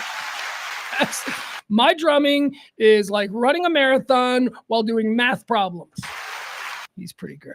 He's pretty good. Byron says he was good to his fans, though, quick to give out a stick. Yeah, but never attended a meet and greet. Never. He didn't like his fans. Well, it's not that he didn't like fans. It's that he didn't like casual small talk. He like intellectually, he was like on a different level and didn't enjoy the fame. If you got a Rush meet and greet between like 1985 and 2015 or whatever, when they were touring, if you had a Rush meet and greet, you did not meet Neil Peart. You met Alex and you met Geddy. They're the ones that are like giving you hugs and all that. Peart was a different kind of guy, super smart, very isolated, went through some unbearable tragedy in his life. His entire family was wiped out a few years before he died in a tragic situation. Good man. Neil Peart's going to heaven. Most talented, most interesting, and most mind-blowing drummer that I've ever had the pleasure of listening to. Neil Peart, dead on this day in 2020. Or is it Peart? All right, that's going to do it, folks. Thanks so much for the first 3 quarters of this show. Look at us. It's 2 o'clock. We haven't even started yet. We started 15 minutes late. I did a half hour on the problems that I'm having with an individual that I hope can be calmed. And we haven't even started the hot topics today. And I got to go to the bathroom. So let's do this. Let me take a quick break, okay? You can enjoy the beautiful scenery behind me. That's what you're into. I'm going to take a quick break. I'm going to run to the bathroom, and we'll be right back, okay? All right, here, I'll tell you what I'm going to do. One more time. Thank you so much to our executive producers on today's show, the incredible Byron and Peter, who got us across the line and to the good for yesterday's show. We need to raise $50 a day for this show. They got us across. Thank you so much, guys. I'll put that up. There you go. If anybody is so inclined. All right, I'll come back. I'm going to go to the bathroom really quick. Don't worry, it's a number 1, not a number 2. I'm going to go to the bathroom real quick, and then I'll be right back. We'll get into all the hot topics. We're going to talk about some stuff. I'm going to need you guys in the chat room to do it now, okay? We're going to talk about the Trump press conference. So I want you guys in the chat room to tell me what you heard, like what you want to hear me comment on, because honestly, I didn't make any notes because it was happening in real time as I was driving in, and I'm like, oh, we got to talk about this. The Gulf of America. I will leave you with that.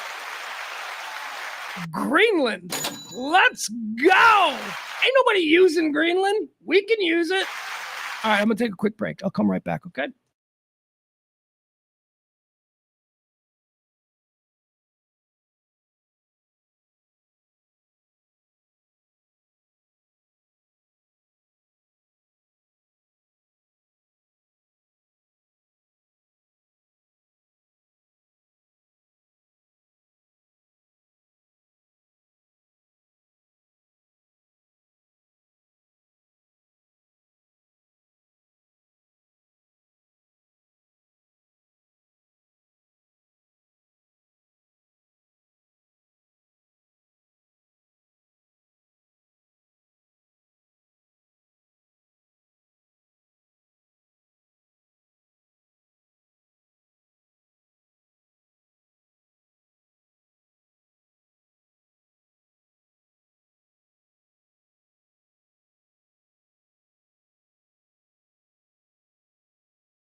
All right.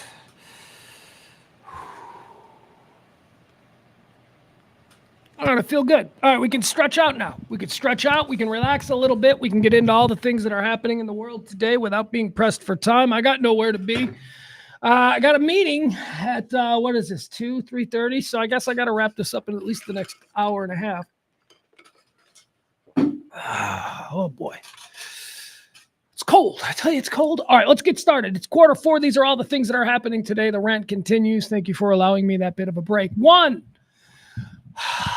Start off. We're going to run through a couple of things real quick. Canada is in the news. Trudeau stepped down yesterday. Canada, soon to be America's 51st state or 52nd state. I don't know.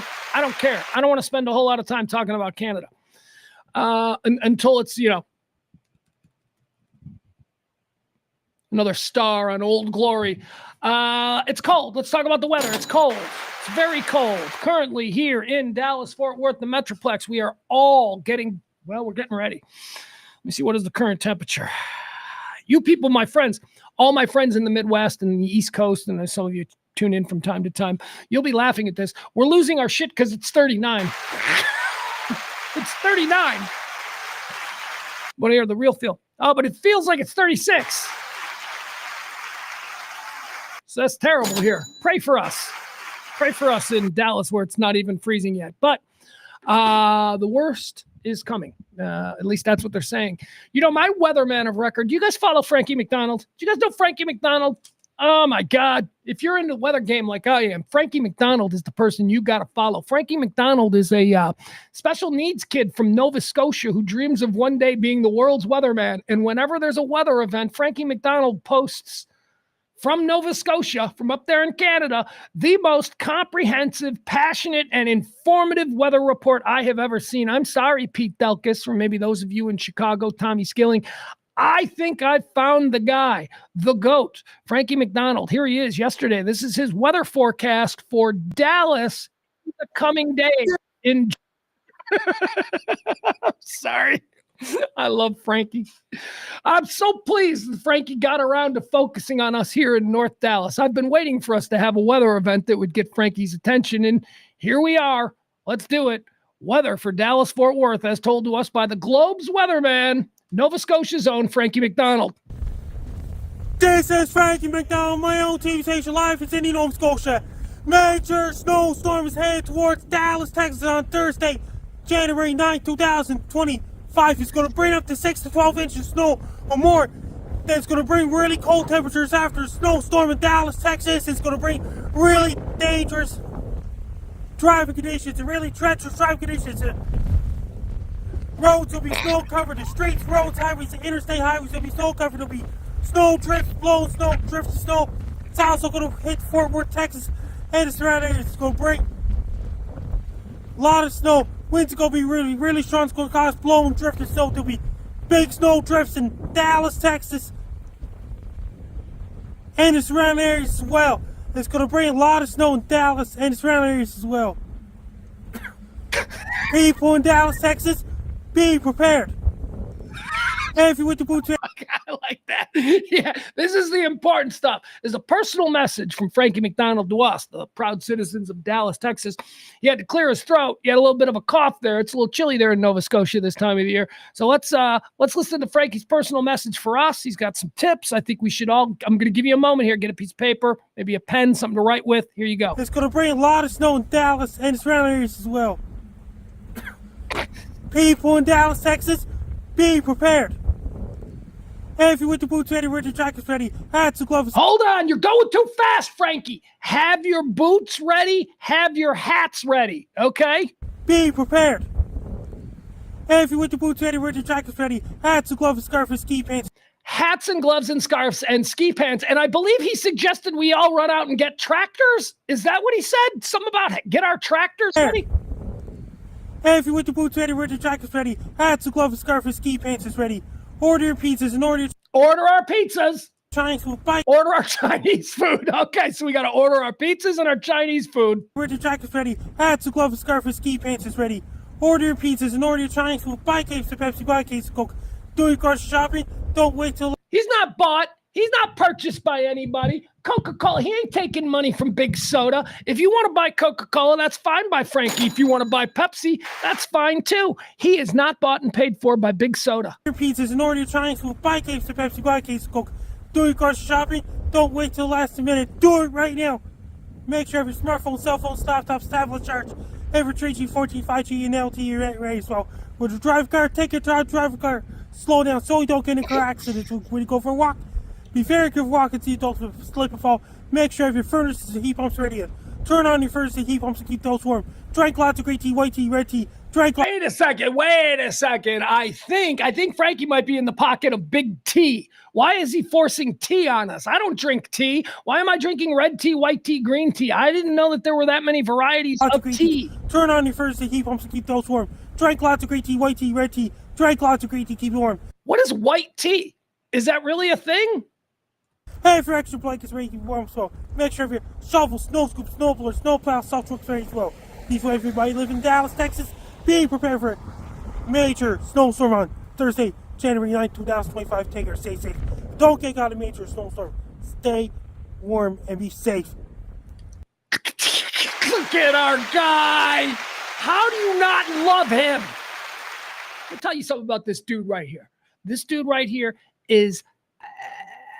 okay, something wrong with him. Look, elephant in the room. He's retarded, okay? That's the elephant in the room. He's retarded.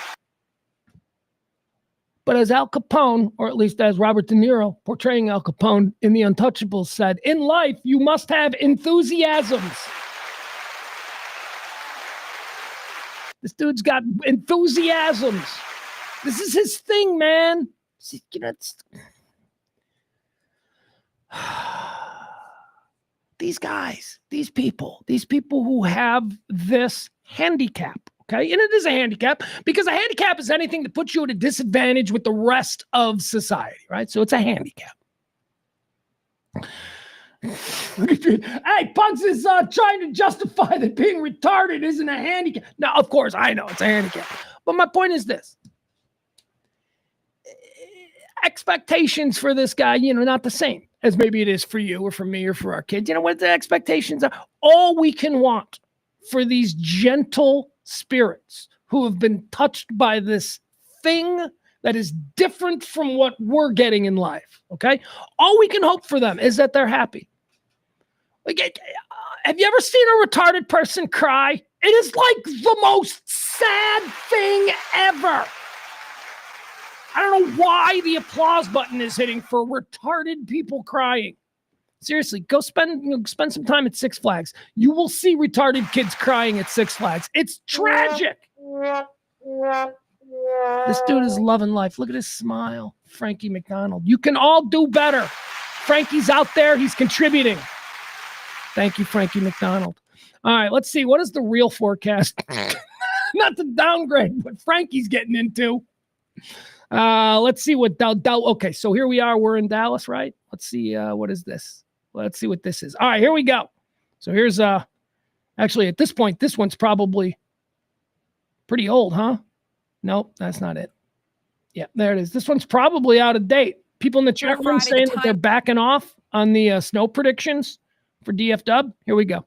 We got a lot to watch with this one. Late Wednesday through Friday, the timing for the South Central, the Mid-South, the Southeast. Widespread areas of at least 5 inches of snowfall. Some areas could see up to even over 8, 10, 12 inches. Icy roads across sections of the Mid-South would also lead to difficult travel, and freezing rain, like we saw with Winter Storm Blair, would lead to power outages in the areas that get some significant ice accumulations. European model shows 12 to 18 inches across parts of North Texas, a large footprint of 8 to 12. European model, 12 to 18 inches.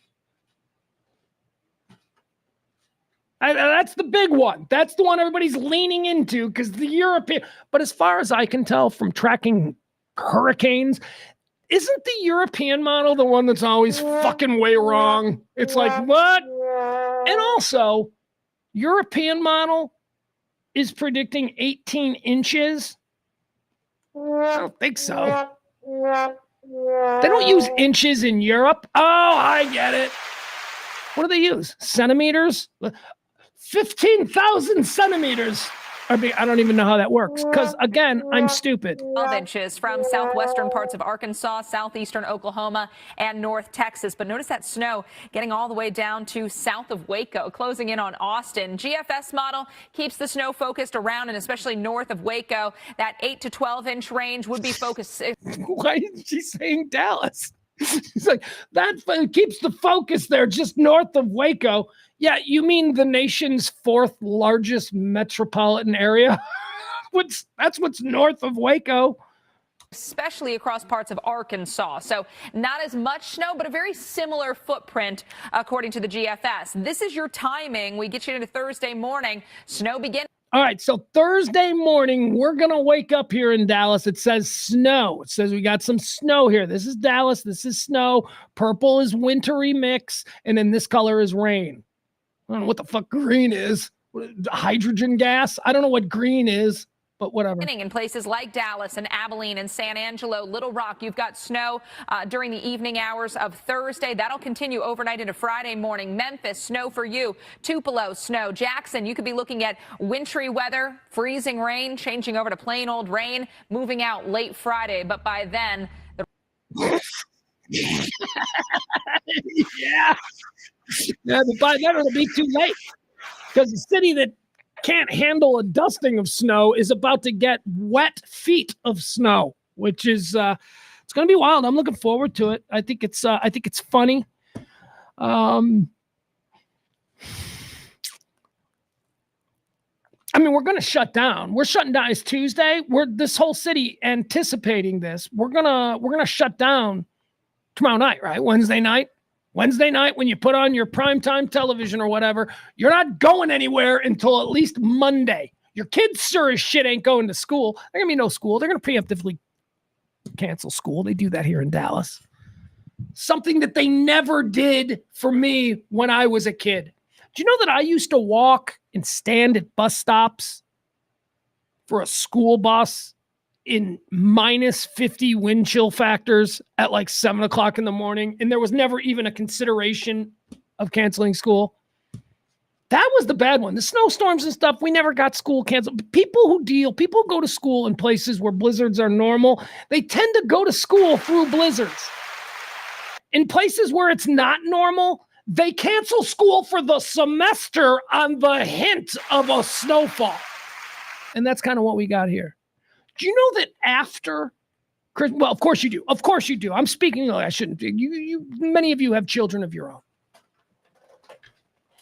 Do you know that school was not in yesterday?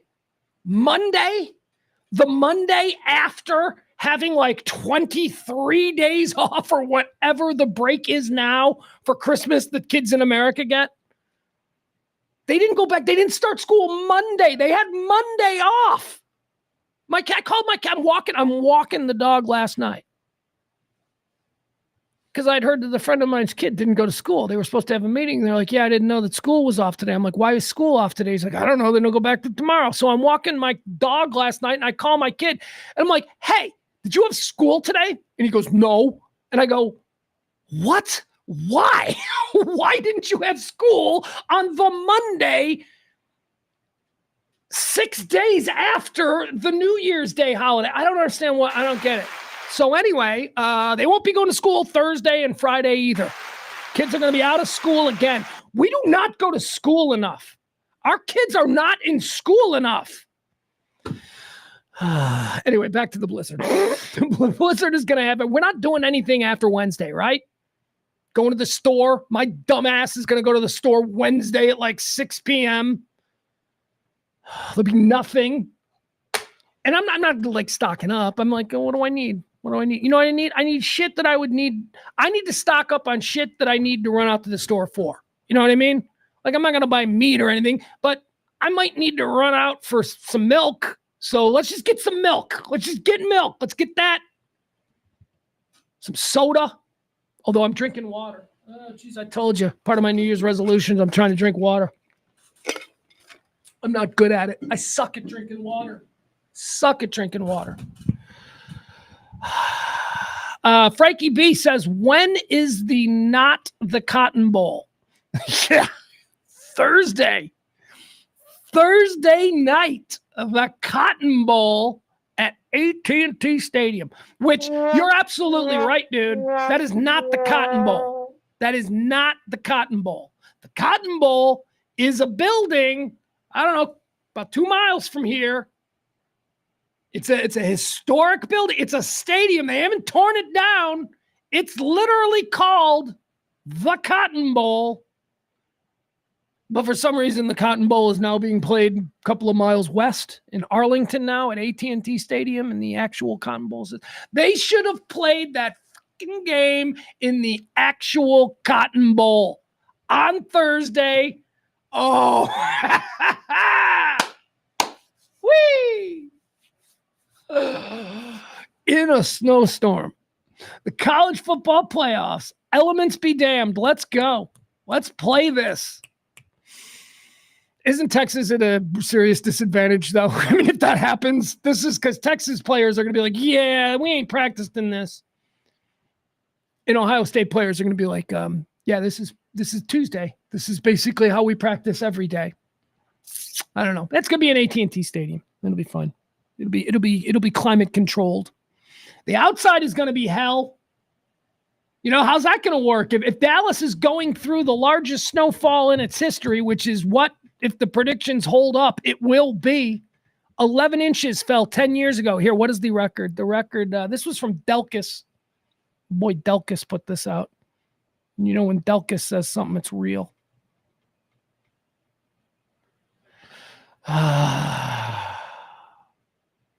Here it is. Okay, so this is Delkus. And again, for my friends in Chicago and on the East Coast, or maybe people that the Pete Delkus is essentially the Tommy Skilling of Dallas. Delkus says, remember this? Greatest snowfall on record at DFW, February 11th, 2010, 11.2 inches. The storm total at DFW for that event was 12.5 inches. Many parts of the Metroplex saw over 15 inches of snow. Widespread power outages resulted from the heavy snow, weighing down tree limbs and breaking transmission lines. Cleanup from the tree damage lasted for weeks. Yeah, I remember that storm. We were living at the Mosaic in downtown Dallas. Living at the Mosaic. Some of the best pictures from my son when he was a kid, when he was a baby, are from that snowstorm. Like, we had great pictures of him. I had a husky Timberwolf dog at the point, and we posed this picture where they were on the grassy knoll, you know, where the other people know it as the place Kennedy thing happened. I know it as the place my son learned to walk.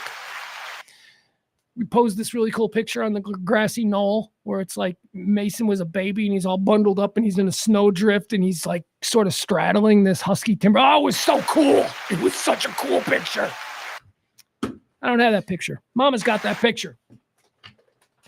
But yeah, okay, so if we do get the snow that's predicted, which don't forget, we will never get what's predicted. If we get what's predicted, it will be the largest single snowfall in the history of Dallas-Fort Worth. And the last one, that was 11.5 inches that Delkus just pointed out, paralyzed the city.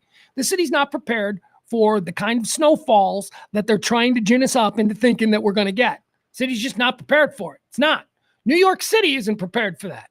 Chicago, Cleveland, Detroit, Buffalo, New York isn't prepared for that. Though this is a size, a magnitude storm that would paralyze a city that expects gigantic storms. And it's coming here. We're going to get, hey, let me tell you something. We play this right. We're going to get some federal dollars, some federal assistance to help clean this shit up. Mobilize the military. Let's throw some. Do we have plows? I mean, I know we got trucks here in Dallas, but you need to have that big plow thing in the front. You go to Wisconsin, Indiana, Illinois, you know, you go out and dude's got a pickup truck. Behind his garage, he's got one of those giant snowplow things that he can just attach. I don't see those here. But we need a, like Dunkirk. This is what we need. Remember Dunkirk, where Winston Churchill said, hey, we need to evacuate all of these Allied military from the shores. We need to get them to safety.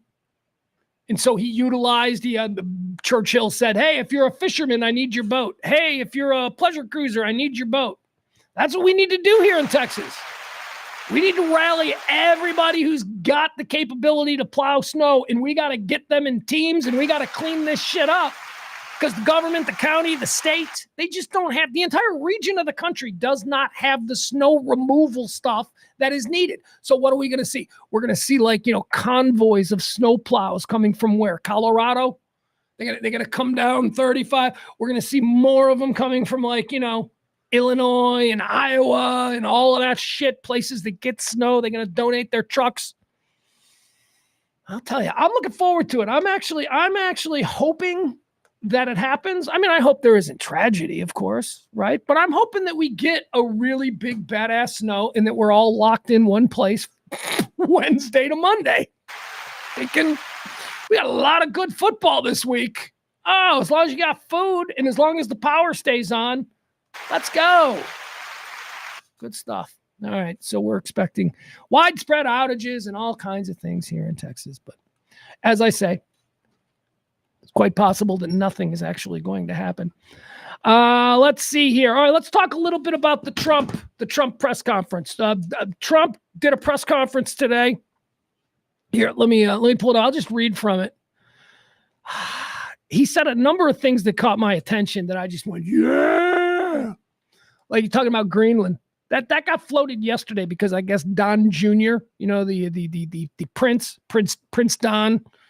Prince Don went to Greenland, and then I guess they were like, we should buy Greenland, which sounds crazy when you just say it on your own, unless you realize that for the past 30 years, this has been something that some very serious people have been talking about, especially during the Cold War. And I think this is maybe where Trump got the idea, because during the Cold War, it was close. Like we almost negotiated. I think it's the Netherlands or something, or what is Dutch? What are the Dutch own it? Okay, but what fucking country is that? Netherlands, right? See, that's so confusing. Anyway, they run the place. Greenland is strategic. It's really strategic. It would make a great sort of border crossing for the North Atlantic, if you will. Like if you could use that as a base of operations to kind of control the flow of the entire North America, that is pretty good. That's pretty good. And what is our fear right now, that we don't think the Netherlanders who control any kind of military stuff that's happening there in Greenland, because it's one of their places, are we worried that they're not going to tell us that there's an armada of Russian subs, floating around? I don't know. All I know is I'm intrigued. Let's talk about Greenland. It's 45,000 people.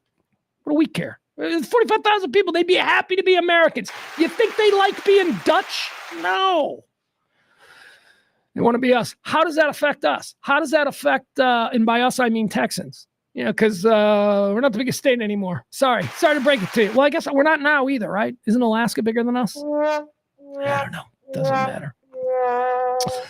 I'm trying to find some information about the Trump press conference, and then I'll go into the chat room. So if you have any thoughts on it, want to say anything, I'll go through chat room and I'll read some of you guys. Some of you guys are way more MAGA than me. So, I want to hear what you guys have to say.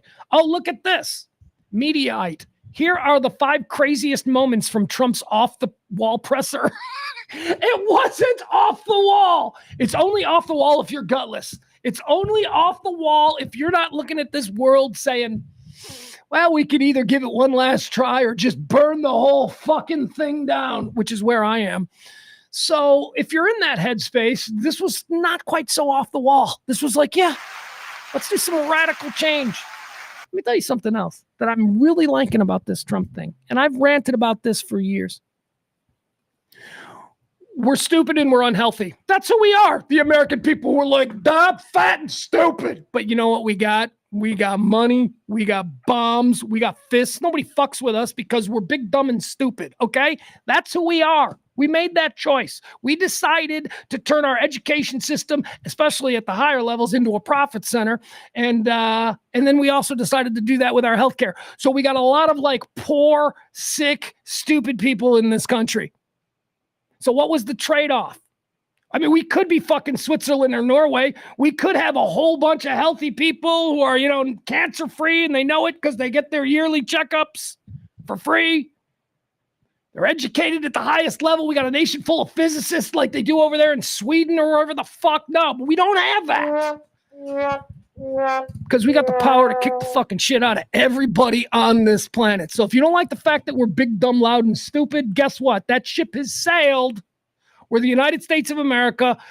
And for the first time in my lifetime, we've got a dude up there who's like, well, this is where we are. What are we going to do? Are we going to keep pretending like those deserts that are filled with discontinued aircraft and bombers and shit? Are we just going to continue to pretend like that's not a great national disgrace? Or are we going to start acting like the people who we've been posing as for the last 50 years and get involved?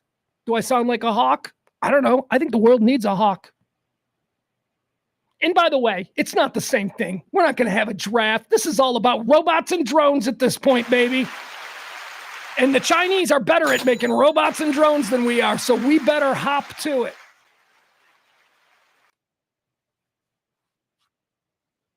Wars are not the same anymore. Wars are being fought differently. Oh, tell that to the people of Ukraine or Gaza. Well, now we still got some traditional things going on. I'm talking about whatever happens in the future. So here are the 5 craziest moments from Trump's off-the-wall presser. President-elect Donald Trump held a press conference on Tuesday. By the way, it went on forever. Man, this dude, he's like me. My press conferences would be long. I'd be like, yeah, let's keep going. President-elect Donald Trump held a press conference on Tuesday with the ostensible aim of touting foreign investments in the United States. In anticipation of his administration, it ended up being so much more than that. Here are the 5 craziest moments from the wild ride. Fuck you, crazy.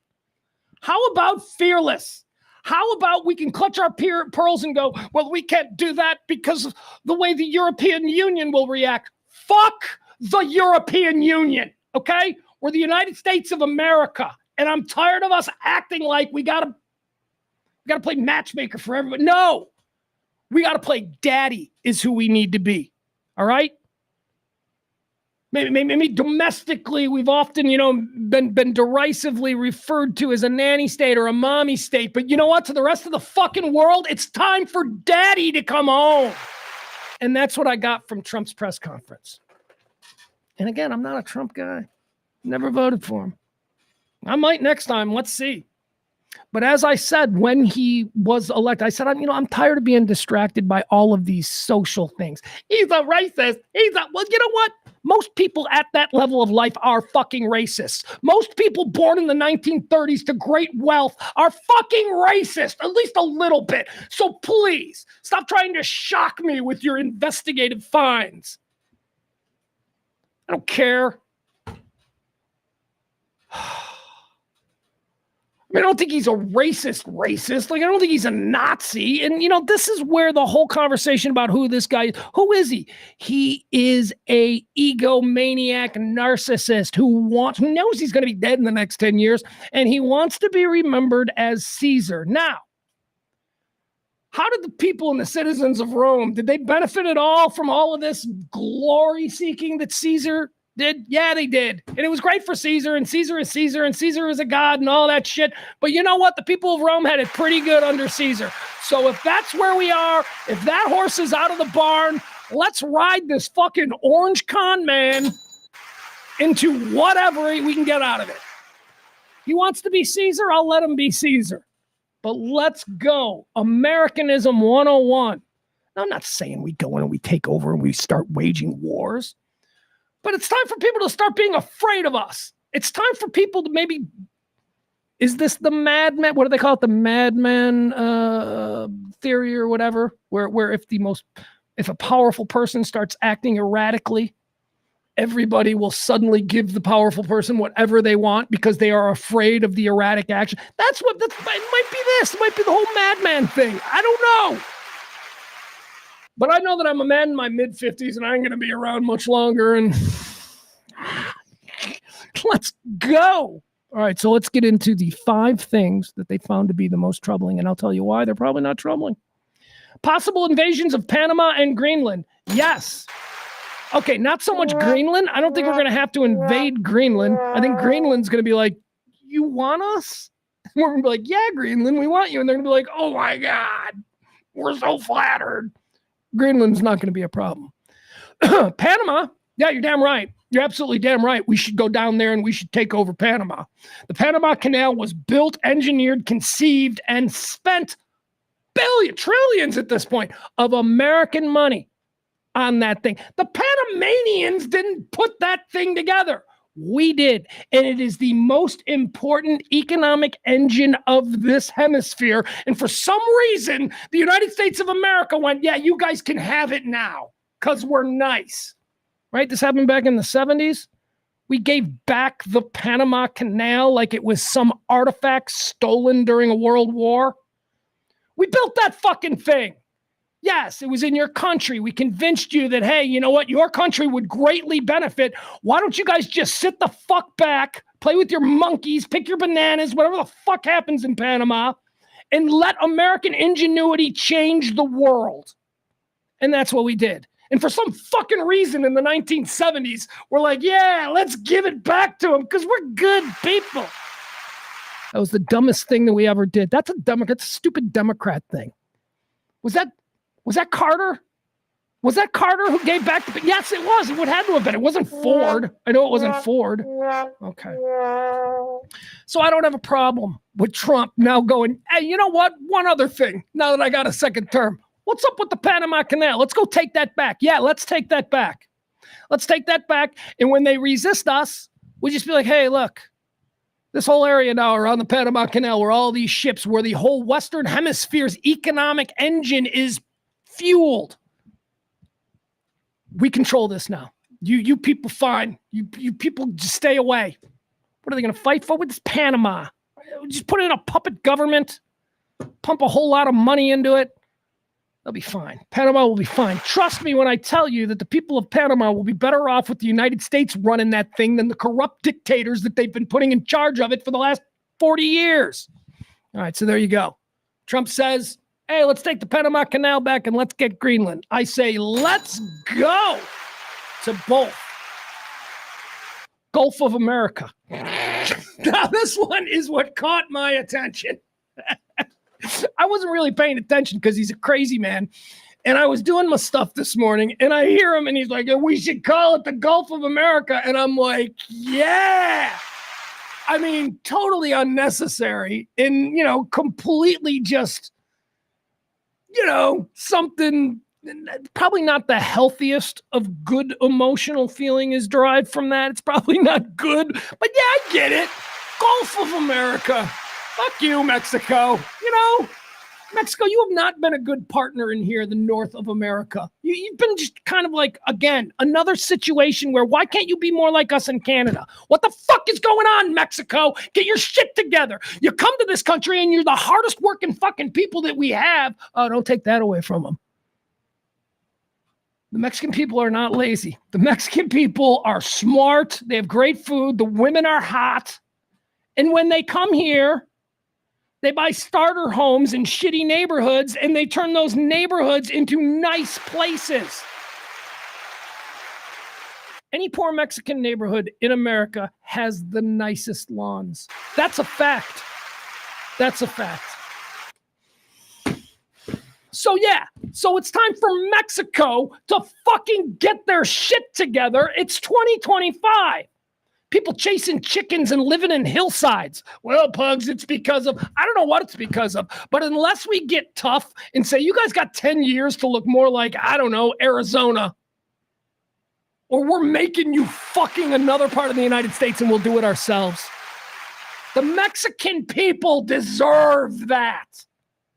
I do like the new president, though. I do like the Jewish lady from the Bronx that they elected president of Mexico. Claudia Sheinbaum. Isn't that her name? It's like, what is that? The world is fucking upside down. You got a Jewish lady from the Bronx running Mexico. You got the leader of white supremacist gangs with last names like Ramirez and Torres. I have no idea what is happening with the world today. Gulf of America is a fucking great idea. I like it. Just because it says we're serious. We are serious and we're capable of doing anything. We're just going to, and by the way, how hard is that? All we got to do is start calling it the Gulf of America. Who's in? I'm in. Let's start it today.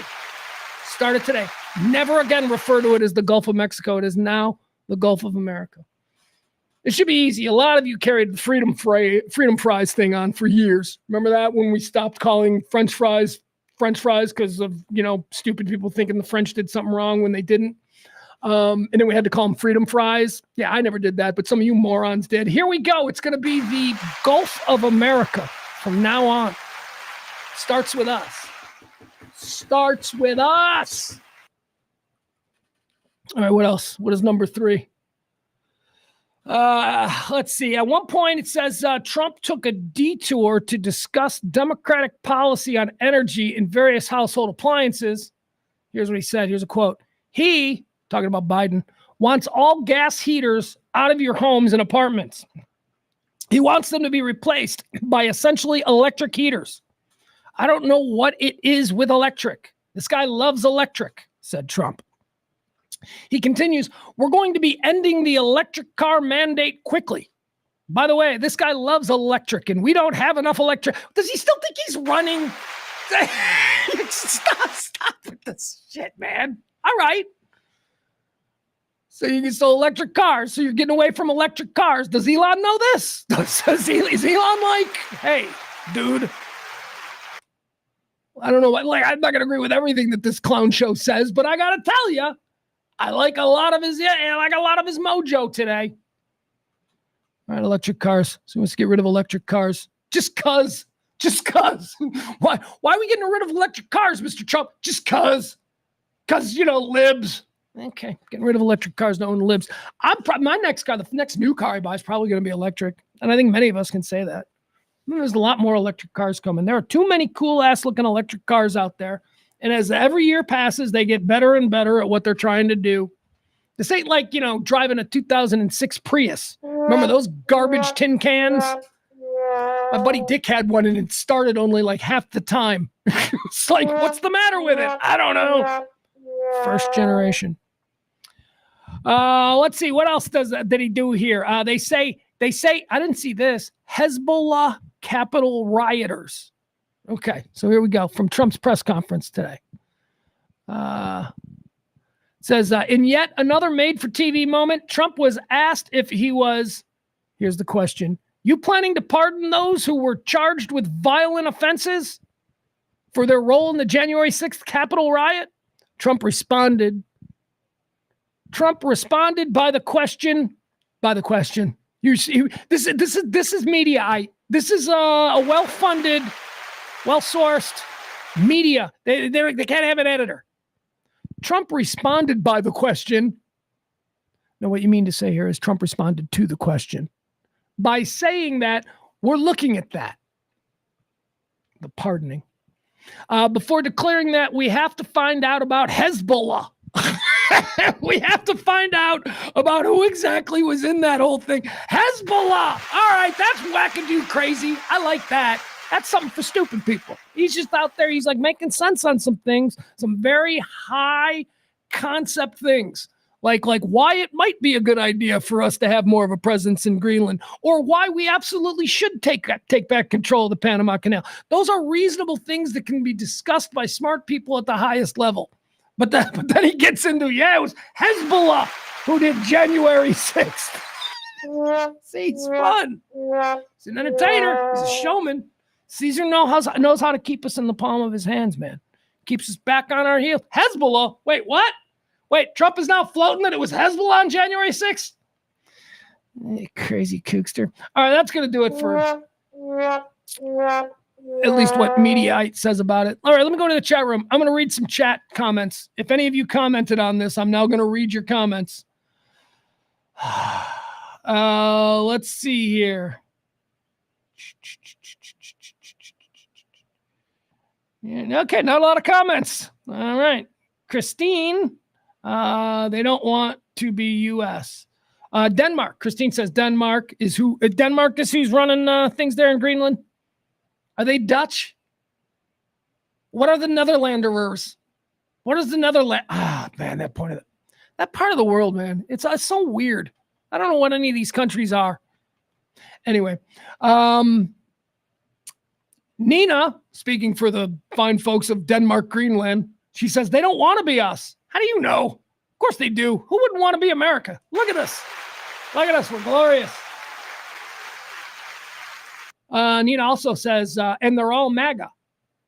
Well, then they want to be. I don't know what's going on. Look, 45,000 people in Greenland would probably benefit greatly by suddenly being a part of the United States. That's all I'm saying. I imagine a lot of American military stuff that would become a massive military base, and all the things that come with a massive American military base. And by that I mean, I don't know, 20,000 people, 20,000 additional people, another half the country. There's only 45,000 people in the country. You move another 20,000 military personnel.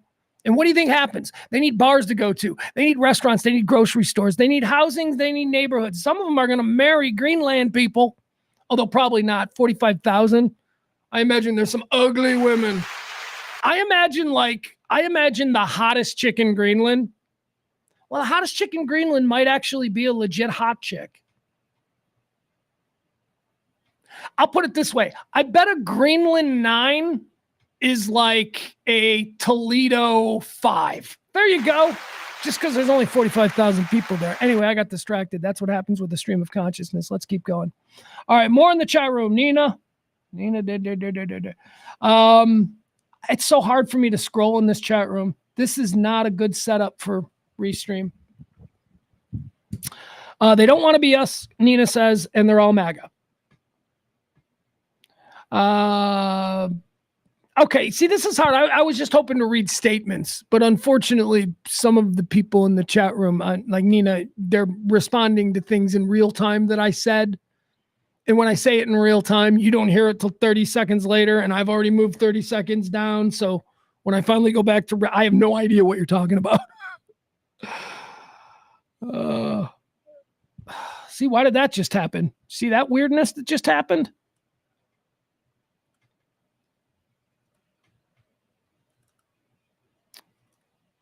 There we go. April says, let's do a paid partnership while we are at Gulf of America presented by SpaceX. Why not? Why not?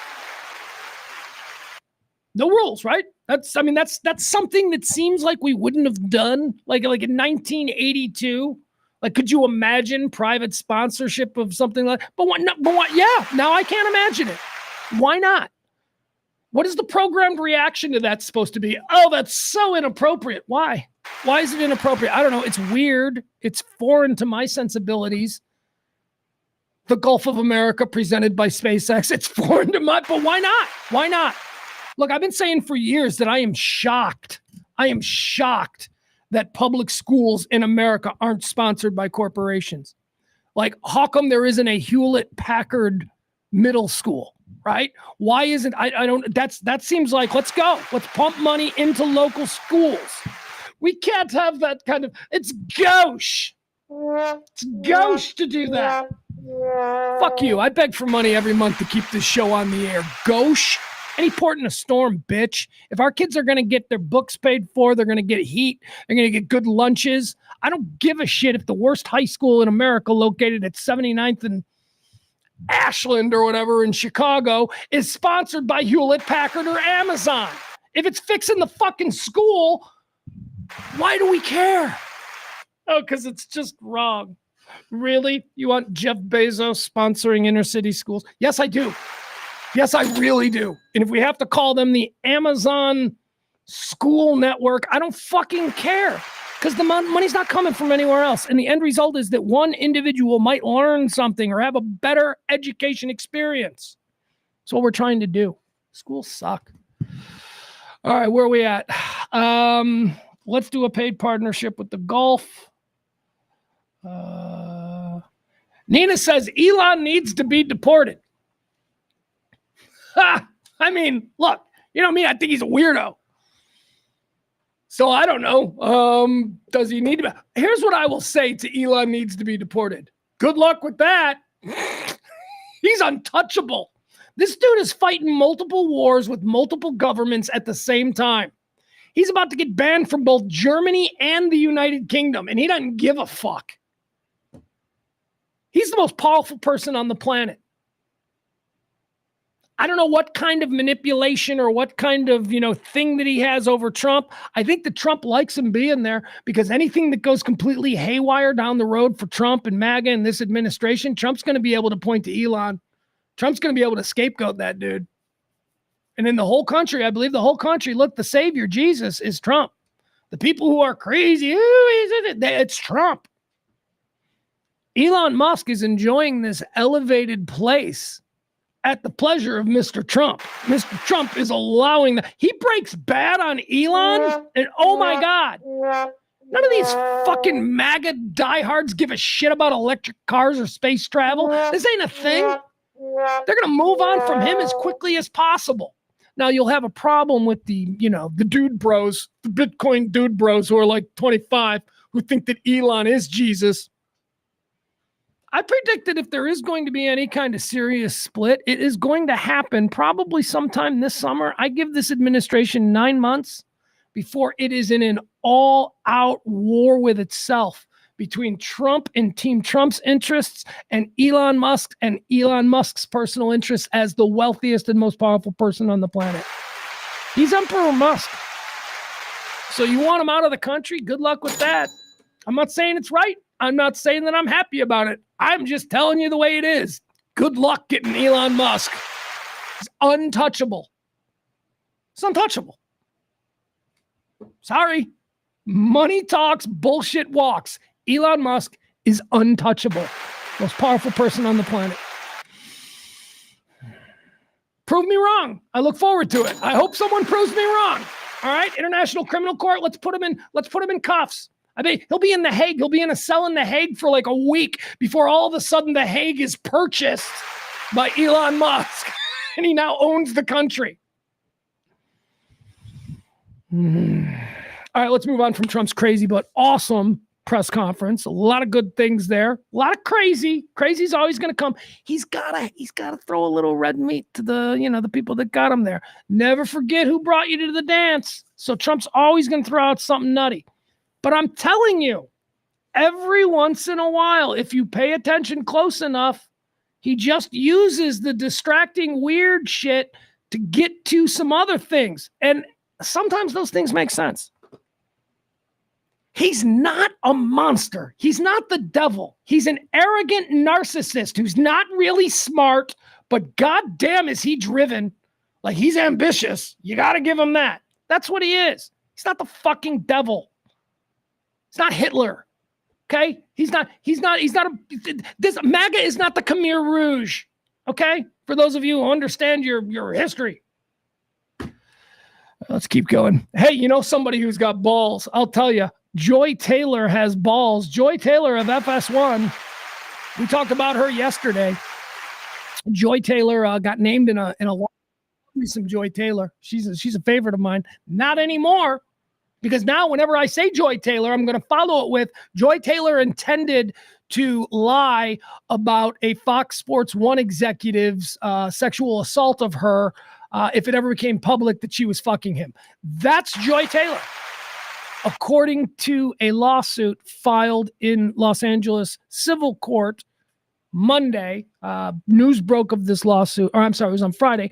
News of it broke on Sunday. A former hairstylist at FS1 who worked on everybody from Skip Bayless to Shay Shay to Joy Taylor to everybody, Colin Coward, everybody. She worked on everybody's hair. She became friends with Joy, started going out with Joy, started hanging out with Joy. But she started to realize that every time she went out with Joy, every time Joy would say, hey, why don't you come meet me for drinks? We'll meet for drinks at 7 o'clock at this hotel bar. She's like, oh, fun. She shows up. Every time she shows up, Joy's already there with a man. Joy was married at the time. You see, Joy was using the hairstylist essentially as a beard, if you will, so that Joy could sleep her way into whatever the hell kind of career she saw for herself, which is mind-blowing to me because holy shit. Joy Taylor is Jason Taylor's little sister, and I always thought the only reason she was on Fox Sports is because of nepotism, is because she is the sister of a very well-known and popular NFL player, a former NFL player. But no. She had that, and she was sleeping with executives for shows.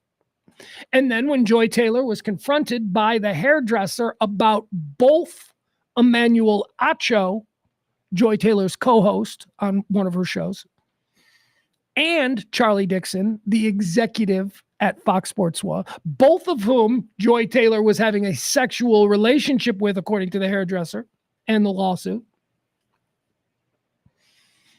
When the hairdresser said, this could be dangerous for you, Joy, both the men you're fucking are here, Joy Taylor responded, I'm not worried about Charlie because if that becomes public, I'm just going to say he raped me. That's Joy Taylor. Now, there's a whole lot of other things to take away from that lawsuit. If that's true, and look, I'm sorry, I know some pretty fucking, I believe it's true. I do believe it's true. I absolutely 100% believe it's true. I also let you know in no uncertain terms yesterday that I don't think there's anything wrong with a woman who looks like Joy Taylor utilizing those talents and those skills to get what she wants. It's called manipulation. Men do it in business all the time, and I don't understand why we ever decided to marginalize women who use everything at their disposal. That is some misogyny. Let women be fucking hot. If a woman wants to show you her tits because she thinks she'll get a parking space out of it, let's go. Why are you limiting what women are able to do? Because it's wrong. Shut the fuck up. Shut the fuck up. Yeah, you know what's wrong? That we men are so fucking stupid that we will let a woman do whatever they want. Show me some nip, right? That's us. That's an us thing, okay? And all you feminists and all you other women have spent the last 30 years somehow demonizing women who use what the good Lord gave them. And I think that needs to be over. I think a sexually empowered, smart, powerful woman who fucks who she wants to fuck when she wants to fuck is the height of feminism. Oh, no, they're just being objectified. Oh, stop acting like the man is in charge of everything. Well, men are boss. No, they're not. I said this the other day when we were talking about another issue. Stop acting like women don't get hired for everything. The women can't get jobs. I asked you people to do this. Do this yourself, okay? Sit here. You been on job interviews in the last 20 years of your life? Have you? Every job interview that I have been on for the past 20 years, I have been interviewed by a black woman. Almost exclusively. I'm thinking of one time now where it wasn't a black woman. The hiring people at these companies, and I don't know if this is like a DEI thing or whatever, the hiring people are always minority women. So, I mean, I don't know who's not getting these jobs. Are these minority women just hiring white men, white middle-aged men? No, they're not me anyway, but... So there's a whole lot of narratives that are out there about how we judge women and their behaviors that I think are absolute bullshit. Like that. She just slept her way to the top. You know, a lot of women sleep their way to the top. But how do you stay at the top? If you're not good, especially in a high-profile, high-spotlight job like television presenter, where ratings and people's instant reaction to you are the difference between having a career and not, it doesn't matter who you blew to get the job. If you can't do the job, you can't stay and ain't nobody. The blow job is for the chance. It's the actual talent that makes you stay there. Okay? I always believed that.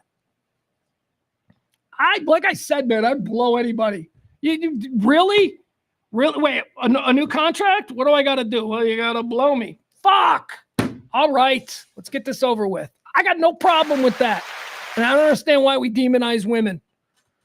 We should all be so lucky to have our raises dependent on blowjobs. Because I'll tell you, I'll get a blowjob. I get a raise every year. Christmas time. Come on, boss. Open them up. I need my raise. It's a fucking act. Stop acting like it's a... Anyway, Joy Taylor, whereas I don't have an issue with her being sexy and her using her sex and using her seductive nature to amplify her career. I have no problem with that. I do have a problem with the hairdresser thing where she was going to call rape on Charlie Dixon. I thought there was no way in hell that she was going to show up and be on TV yesterday. Well, she was. Here we go. Taylor here with Keyshawn Johnson. Welcome to Speak. I'm Joy Taylor here with Keyshawn Johnson, Paul Pierce, and the playmaker Michael Irvin. It's Victory Monday for some and Vacation Monday for others, but for the ones who did have Victory Monday, Kick them on the way out the door. Go on. Michael. Vacation, real vacations for some. Can I just say she doesn't look good? Couple of things that I want to point out. Her hair looks terrible.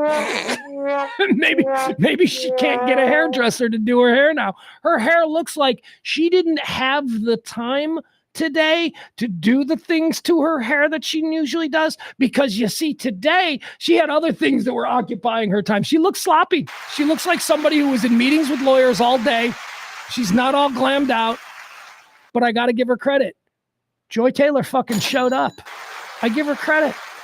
She didn't call in sick. She didn't, her bosses probably said, look, you want to take a couple of days off? That's fine. Let's wait for this story. No, she walked into the fire. So another good for her. Although, again, if it's true that she just was going to call rape, she was just going to say that's some bullshit there. So, all right, there you have it. Joy Taylor did show up on Speak yesterday. Michael Irvin's there. Michael's like, girl. He's like, all of those dudes read. That's got to be awkward for her. All of those dudes that she was just there on stage with, hosting that show yesterday, Speak. All of those dudes read every detail about her banging Emmanuel Acho, her banging Charlie Dixon, her being married to Zach somebody, a basketball player, and then banging somebody out. There's all of these stories about how, hey, just say, use it or lose it, sweetie. Especially women, man. Women got between 18, and let's be honest, women got between 18 and 35 to really capitalize on that stuff. God love them. God love them. All right, let's keep going. Let's see what else is happening here. Joy Taylor had the nerve to show up, and that's fun. So let's keep going. 2 dead in a plane wheel. It's happened in Florida. Plane was going from New York City to Miami. It lands there in Miami, and there's 2 bodies inside the wheel well. This happened a couple of weeks ago as well. A plane going from Chicago to Hawaii. When it landed in Hawaii, they found somebody in the wheel well. Homeless people. These are homeless people who are leaving the cold climates. And, does it work sometimes? I need to know. Does this work sometimes? Can you climb inside the wheel well of an airplane? And look, if I said, look, here's what all right, so there's an expert and there's me. So the expert who knows all about this. And I say, look, if I climb inside that wheel well, and the plane takes off and we go for a ride, am I going to absolutely 100% die? I want to hear what he would say to that. He was like, no, you could actually make it. Because it seems to me that with these 2 deaths occurring, 3 people now found, 2 incidents, 3 people found inside wheel wells of airplanes flying from cold climates to nice places. We've had 2 incidents now. That can't be every time, right? There's got to be dudes that make, nobody gets got. Unless you're telling me that, no, that's an absolute death sentence. Because here's what I want to know about what's happening with the JetBlue flight in Miami that we're talking about. 2 dead people were found in the wheel wells of a JetBlue flight from New York to Miami. 2 people. One of them dudes talked the other dude into that. And I would love to hear that conversation. I just need to know. Did the dude who talked the other dude into doing it, had he done it before? Was it yeah, man, I did this before. Trust me, piece of cake. It's just such a. And how did they die? Right? They didn't fall out. That's a thing, right? Somebody in Iowa has a dude fall through their skylight from 30,000 feet. You know what happened, okay? That didn't happen. They died. I got to believe hypothermia, right? It's got to be freezing. How do you dress for that? Well, now, wait a second. So the wheel well, so you get in the wheel, you climb up, and then it takes off. I don't know what I'm doing. What's fucking my hand? What? And it takes off, but then the gears go, right? They climb back, the wheels close. So you're in some kind of an inside. So you're not exposed to the raw elements at 30,000 feet going a billion miles. I don't know, man. What a way to go. It's got to be freezing. And all I can say is that I hope it's quick. I hope it's a quick freezing. I hope it's just and you're dead. I hope it's not 2 hours into this and then you die. I hope it's not that. Anyway, I mean, obviously, Chicago to Maui, dead in the wheel well. New York to Miami, 2 dead in the wheel well. These are homeless people trying to get out of the cold. Hop a train, man. Hop a train. Let's see. What else do we have here? Oh, here's a problem. McDonald's Corporation has announced that they are following in the suit of Harley Davidson, John Deere, and Walmart, and they will be in 25 rolling back their DEI and diversity goals. McDonald's is the latest company to roll back diversity goals for 2025, 4 years after launching a push for more diversity in its ranks. More diversity in the ranks at McDonald's means hire white people. Have you ever been into a McDonald's? Everybody who works in a McDonald's is a black teenager. Everybody. That's not true. Sometimes there's like really old people. 3 kinds of people who work at McDonald's. Black teenagers, old dudes, like really old dudes who it's so cute because they work 1 shift every Wednesday and hey, look at the McDonald's, and that's adorable. Black teenagers, old dudes, and like white dorks, white 35-year-old dorks, 35-year-old guys with Dahmer glasses who still, even though they're 35, have acne, and they're the managers and they're there. Those are like the 3 people who work at McDonald's. That's racist. No, it's not, folks. It's a conversation that happens to include conversations about people of different races. It's not racist. I'm not saying that McDonald's shouldn't hire black teenagers, old people, or white pimply-faced virgins. I'm not saying that. I'm just saying whenever I walk into a McDonald's, here's the thing, okay? I'm sorry. You want to be like, oh, Pugs, you shouldn't be talking about this. 1, fuck you. We can talk about whatever we want. 2, when was the last time you went through a drive-thru and it wasn't a black teenager? I don't care whether it's McDonald's. I don't care where it is. It's always a black teenager. So what do you mean by that, Pugs? Nothing. Just an observation. Where are you going with it? Why are you taking it in such a weird way? It's just true. So when diversity is the subject at McDonald's, I wonder, what are you guys talking about? Oh, you're talking about the C-suites. Yeah.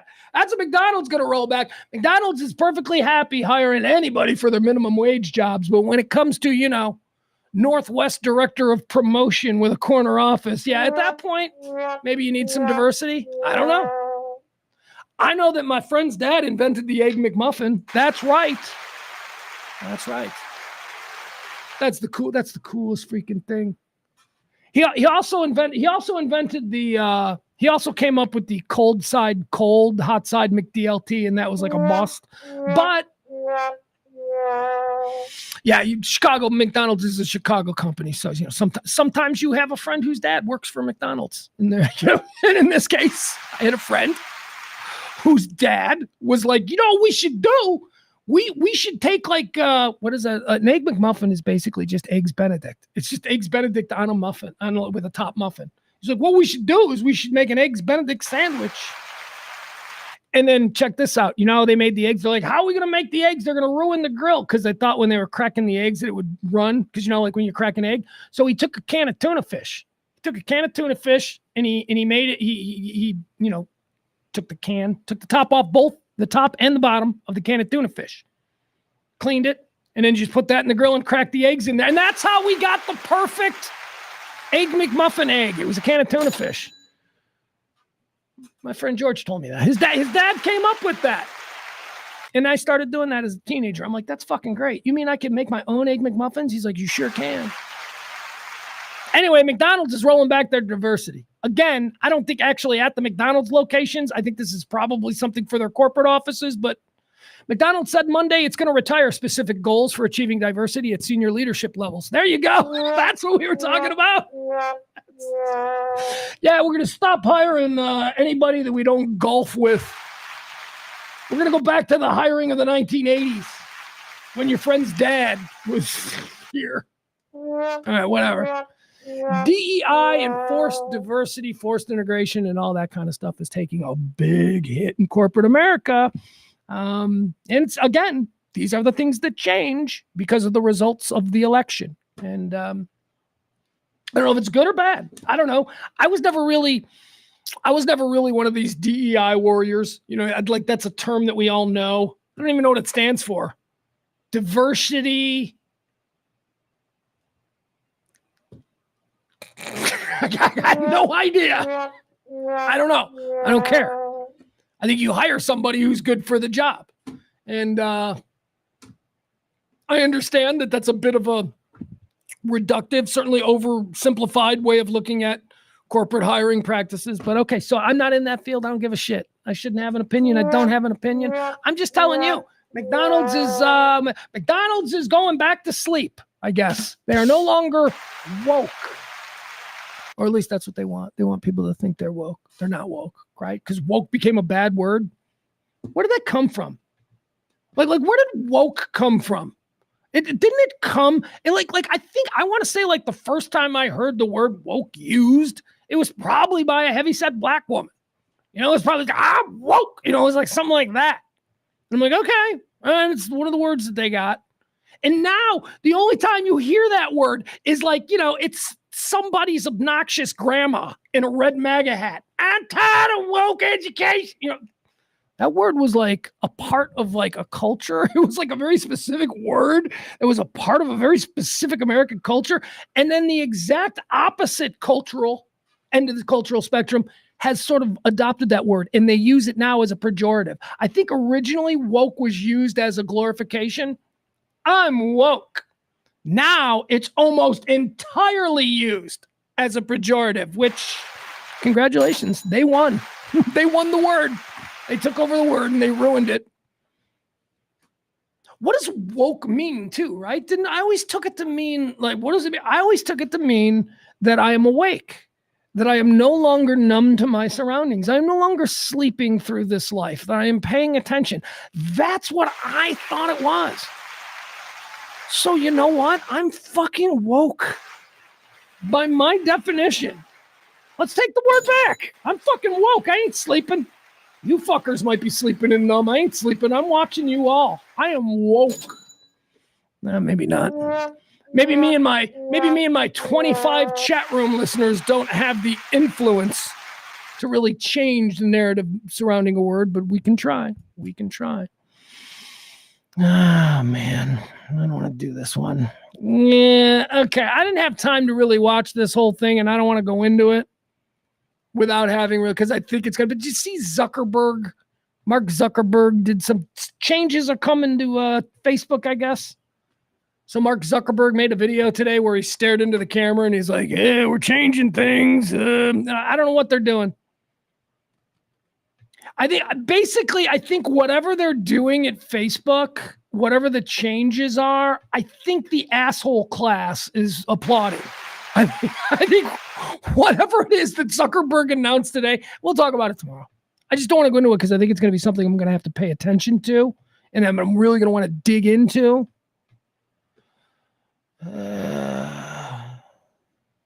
Zuckerberg, I'll leave you with it. Zuckerberg says it's gone too far. Zuckerberg ends Facebook fact-checking by blaming legacy media and the inclusive movement. That's right. Let's blame the inclusive movement. Yesterday, I told you the story about the Allstate CEO, the Allstate Sugar Bowl. The Allstate CEO had this recorded message for the Sugar Bowl crowd there in New Orleans last week, a taped message before the game. Hi, I'm Bob Richguy, CEO of Allstate. You know, that whole thing. Welcome to the Allstate Sugar Bowl. You know, that on the big Jumbotron. This fucking idiot gets on there and he's like, hey, I understand that we all went through some stuff recently. Let's try and be more understanding of one another. Let's try and be... That was his message. That was his message. The dude got booed. The dude got slammed. They had to immediately take that message down. It also went out virally. They had to take it down because instantly, like 10,000 people were like, fuck you, pussy. We ain't being nice. That was a goddamn Muslim terrorist. So, you know, that's the world we're living. We're living in a world where a dude is like, hey, can't we all just be nice? He's like shouted down and embarrassed by having that message. We also live in a world now where, the fuck? Seriously, what's going on here? My phone is going nuts. Totally just lost track of where I was. Zuckerberg. Anyway, he's going to make Facebook even nuttier. It's a good thing I don't hang out on Facebook. I don't hang out on Facebook. I hang out where I can control shit. So, come on, guys, we're good. Not one of those goddamn things was a tip. That was all just bill collectors, I'm sure. Just kidding. All right. Let's do the Zuckerberg story. Here we go. Why not? We're into it now. We got nowhere to be. It's 3:00. One of those messages was I had a 3:30 meeting. It got canceled. So that's good. Meta CEO and Facebook founder Mark Zuckerberg announced in an online video that his companies would end their current fact-checking process and pivot to a community notes model implemented on X by Elon Musk. Look at this. Elon and Zuck coming together. Thick as thieves. What could go wrong? The world's two wealthiest guys. Combined, they have like the income of Europe. Zuckerberg says, we tried in good faith. Let's watch this. I think we got the video, right? Here's a video. All right, let's see. Let's watch a little bit of what Zuckerberg has to say about Facebook. Talk about space junk. Facebook is using thing, by me anyway, to promote this show. And let me tell you, it doesn't do a really good job of it. Hold on. All right, let's check out what Mark. Oh, Jesus, Louises. All right, let's check out what Mark Zuckerberg had to say. We'll do the story now. Here we go. Hey everyone. I want to talk about something important today because it's time to get back to our roots around free expression on Facebook and Instagram. I started building social media to give people a voice. I gave a speech at Georgetown 5 years ago about the importance of protecting free expression, and I still believe this today. But a lot has happened over the last several years. There's been widespread debate about potential harms from online content. Governments and legacy media have pushed to censor more and more. A lot of this is clearly political, but there's also a lot of legitimately bad stuff out there. Drugs, terrorism, child exploitation. These are things that we take very seriously, and I want to make sure that we handle responsibly. All right, so far, let me interrupt. The child exploitation shit, most important. You can't have people doing child porn on Facebook and all. Okay, so let's really make an effort to stop that. Drugs? Oh, fuck you. Stop it. Somebody wants to start a business where they're going to sell weed to you and they want to do that on Facebook in the public. They're at the risk of their own municipal police department. Stop getting involved or being worried about people selling drugs on Facebook. Weapons, terrorism, that kind of thing, the ability to get a terroristic message out. Well, I think that's important, but prior to that, you said a lot of that is just political. Well, isn't that political as well? The whole terror thing? What is terrorism? There are people who will tell you that January 6th, 4 years ago, was a terror attack, a domestic terror attack perpetrated against the government of the United States. And then there's a bunch of other people that will tell you it was nothing more than tourists. Just so fucking insulting to any normal thinking person. I mean, I don't know that it was to the extent that what people say, but it certainly wasn't a bunch of tourists. So I don't know. I focus on protecting kids. Focus on, work anti-terror with government forces. I mean, I don't know how Facebook, what is Facebook supposed to fucking do about stopping terrorism? I think you give yourself too much credit. Now, the concern, let's stop kidding ourselves. The concern is about undue influence of Facebook. People getting stupider because of people putting stupid shit on Facebook and then stupid people reading this stupid thing and going, yeah, I'm smarter now. That's not how it works. Okay? That is a real problem. But guess what? Nothing we can do about it. Let the stupid sing. Just let them all just feed bullshit. But Pugs, then what happens is we have a severely misinformed electorate. This happens then? This happens then. You're afraid of that being the catastrophic conclusion? Fuck, people. We're all morons already. All right? If somebody's going to be influenced, if their worldview is somehow going to take shape because of somebody they've never met on Facebook telling them that this is how it is, fine, let them, whatever. People are stupid. People are stupid. Don't be stupid. That's what I'd say. Facebook, work on the child porn. Work on, leave drugs alone. Stop it. Although also I don't want it to be skanky. Like Twitter is really skanky now. Twitter is like, you know what Twitter is?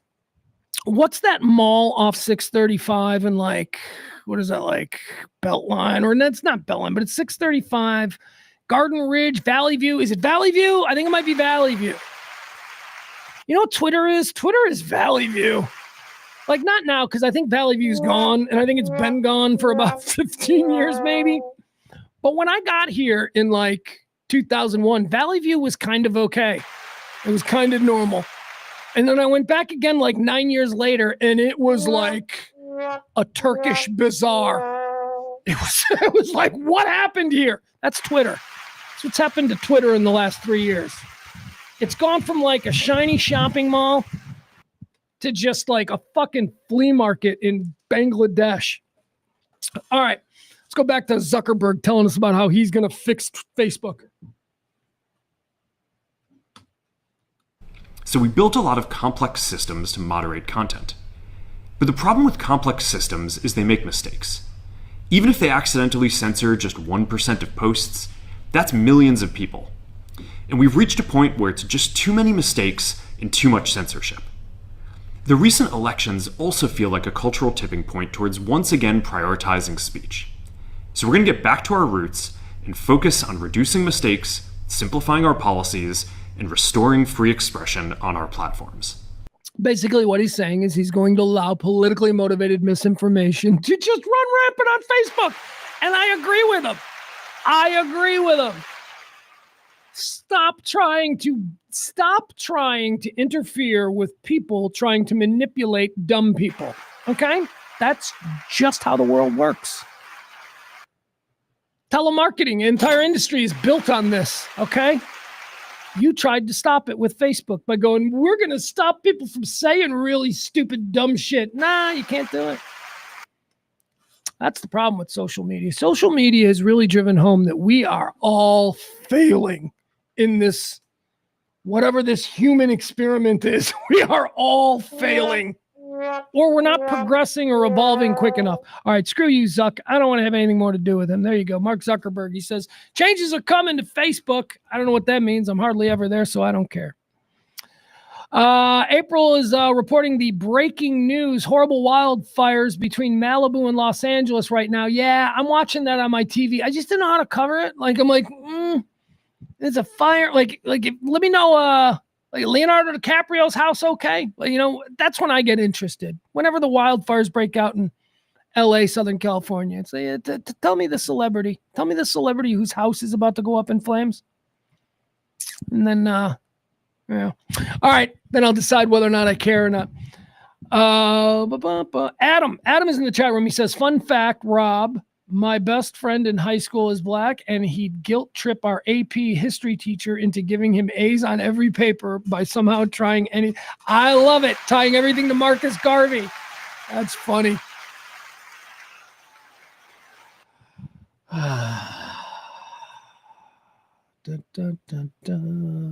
All right, we're done with Mark Zuckerberg. What else do we got? Oh, here, this is fun. Oh, by the way, we're going to go into a couple of things. We got a couple of more stories here that I want to talk about. I want to go through this list. Because, it's not a shock to me. Hold on, wait, what's going on? Is this the wildfire story? Maybe we are getting a special report here now. coming on the air with live coverage of the state funeral for former President Jimmy Nope, Carter. never mind. All right, forget it. I thought it was going to be coverage of the California wildfires, but it's not. It's NBC News live coverage. Here, check this out. I found this. This is I want to make sure I get the right one because wow, it's a list. You know how we like our list of cities. This is a list. It was released by. This is a real list. This isn't just a magazine. Asked a bunch of its subscribers. First of all, I don't want to know anything what someone who still subscribes to a magazine thinks. Okay.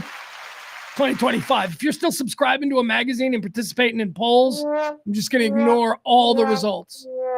No, this is real. INRIX. This is global. This is the INRIX 2024 Global Traffic Scorecard. Okay, this is an organization that manages traffic flow and traffic problems for countries. It works with governments to sort of, maximize traffic. INRIX. 7 continents, 37 countries, 900 plus cities were in this study. And what they did was they're trying to determine what is who's got the worst traffic in the world. Okay. Hold on. Let me see this. Shared mobility. No, where's the list I want? Here we go. City ranking list. Worst traffic in the world. I have some very nice moments about moving here to Dallas, but I remember we were stuck in traffic. My partner Kelly and I, we were commuting. They had rented us a car, and we were stuck in traffic, and we were with somebody. I don't even know who it was. But the traffic was particularly bad. It was that Dallas high five traffic of 2001, 2002, snarl, bumper to bumper. And we're sitting there and he's like, oh, this is the worst traffic. And Kelly and I are like, this actually is moving. We're moving. What do you mean? It's not that bad. We're actually moving. Like, rare is it in Dallas where I am in a traffic jam. Okay, I've been in slow traffic in Dallas where you might be going 2, 3, 4 miles an hour, but you're moving. You're absolutely making progress. You can maybe at some point get over and get off and take side streets. So I've never been in an actual traffic jam in Dallas or Fort Worth or Dallas-Fort Worth, and a traffic jam is this. A traffic jam is where you are sitting there for 10, 15, 20 minutes at a time, not moving, waiting for some bullshit 5 miles up to get clean. It's a daily thing. It is why I always tell people, it's like, yeah, I mean, I commuted in Chicago for years. I took the train. I loved taking the train. Mass transit. Here's what I say to people in Dallas who complain about the traffic here. I say, you don't have you don't have traffic here. You do not have traffic, but you might, because we are expanding and getting bigger. But we don't have traffic here. You know how I know this? Because we don't have a vibrant public transportation system. If there was a vibrant transportation system and we have the tracks, it's just nobody uses it. Vibrant. If thousands and thousands and thousands of people were using the DART system every day, I would say, yeah, you probably got a traffic problem in this place because people are opting for public transportation instead of the roads. You don't have that. It's not, the roads aren't, the commute in a car are not so bad that Dallasites have decided, I'm going to start taking the train. No, you haven't. Not in the way that New York has or the way other cities, Paris, London, all of that. So please, and 82nd, okay? Dallas is 82nd in the world in traffic. There's 81 cities that are way worse than you. I'll tell you, by the way, who Dallas is sandwiched by. So let's go through the top 10. The top 10 cities in the world with the worst traffic. Number 10, Brisbane, Australia. Brisbane. 84 hours per year are lost by people in traffic. Number 9 is Cape Town, South Africa. 94 hours are lost every year. Number 8, worst traffic in the world. Oh my God, we see it all the time because we watch those TV shows that are produced there. How about that Hollywood traffic? Los Angeles, California. Number 8, worst traffic in the world. Number 7, worst traffic in the world. Jakarta, India. How about that? Hey, Los Angeles, you're better than Jakarta. I guess. Number 6 is Paris. Number 5 is London. And number 4 is Mexico City. Look at those. Paris, 97 hours a year are lost. London, 101 hours a year are lost. Mexico City, 97 hours a year are lost in traffic. All right, there you go. Now we're down to the top 3. Number 3 city for worst traffic in the world with 102 hours lost every year, my hometown, Chicago. The most fucked up traffic city I've ever seen. Except for number 2, which is even worse, and I've only been stuck in a traffic jam once in this city, and it was in the tunnel trying to get to the airport, New York. New York is the number 2 worst traffic city in America. 102 hours lost. Number 1, ready for the worst one? No surprise, Istanbul. Yeah, I figure. It's got the number 1 worst traffic place has got to be like Gaza or something, right? No, it's Istanbul. Let's go to Dallas. I want to show you what are we like. All right, who has traffic like us in Dallas? 20, 40, I think we're 82, right? Let me keep going. All right, here we go. Okay, so Dallas is 82nd. 41 hours a year are lost by Dallas commuters. 41 hours. Dallas is 82. A city that is one worse in the rankings, 81. 81 is Frankfurt, Germany. There you go. So Dallas has traffic similar to Frankfurt, Germany. You know, Dallas has traffic just a little bit better than Stockholm. Stockholm is number 83. 83 is Stockholm, Switzerland. 82 is Dallas, Texas. And 81 is Frankfurt. So we're doing okay here, people. I know we like to complain about shit, but seriously, don't complain about Dallas traffic. It is truly not that bad. Not bad at all. Byron says the city's above Dallas at 81st. Plano, Garland, Richardson. Yeah, yeah. No, but it's not just Dallas proper. It's the Metroplex. They're talking about people. I mean, where do you think these people are coming from? The traffic is caused by people coming from Plano, Garland, Richardson into Dallas. So it's, traffic flow and traffic patterns. Anyway, I thought that was interesting. All right, let's keep going. Let's see. What else do we got here? We've got one more thing that I need to talk about. I'm going to leave you with this. Football season is over. Well, for us Dallas Cowboy fans, and of course myself being a Chicago Bear fan, our season's over.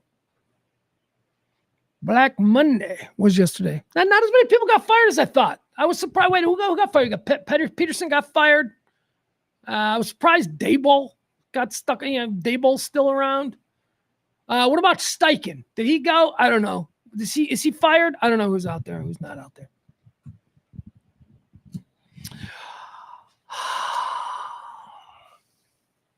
So my team, I've got 2 teams. I've got the Chicago Bears and I've got my Dallas Cowboys. I've got my Chicago Bears. We don't have a coach. We're looking for a coach. It's been 6 weeks. We've had 6 weeks to start the process.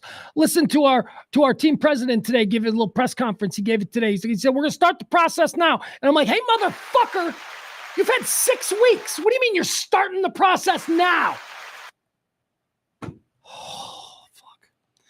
On the other hand, we got our Dallas Cowboys. Our Dallas Cowboys have a coach in Mike McCarthy who I can't stand. I can't stand for any number of reasons.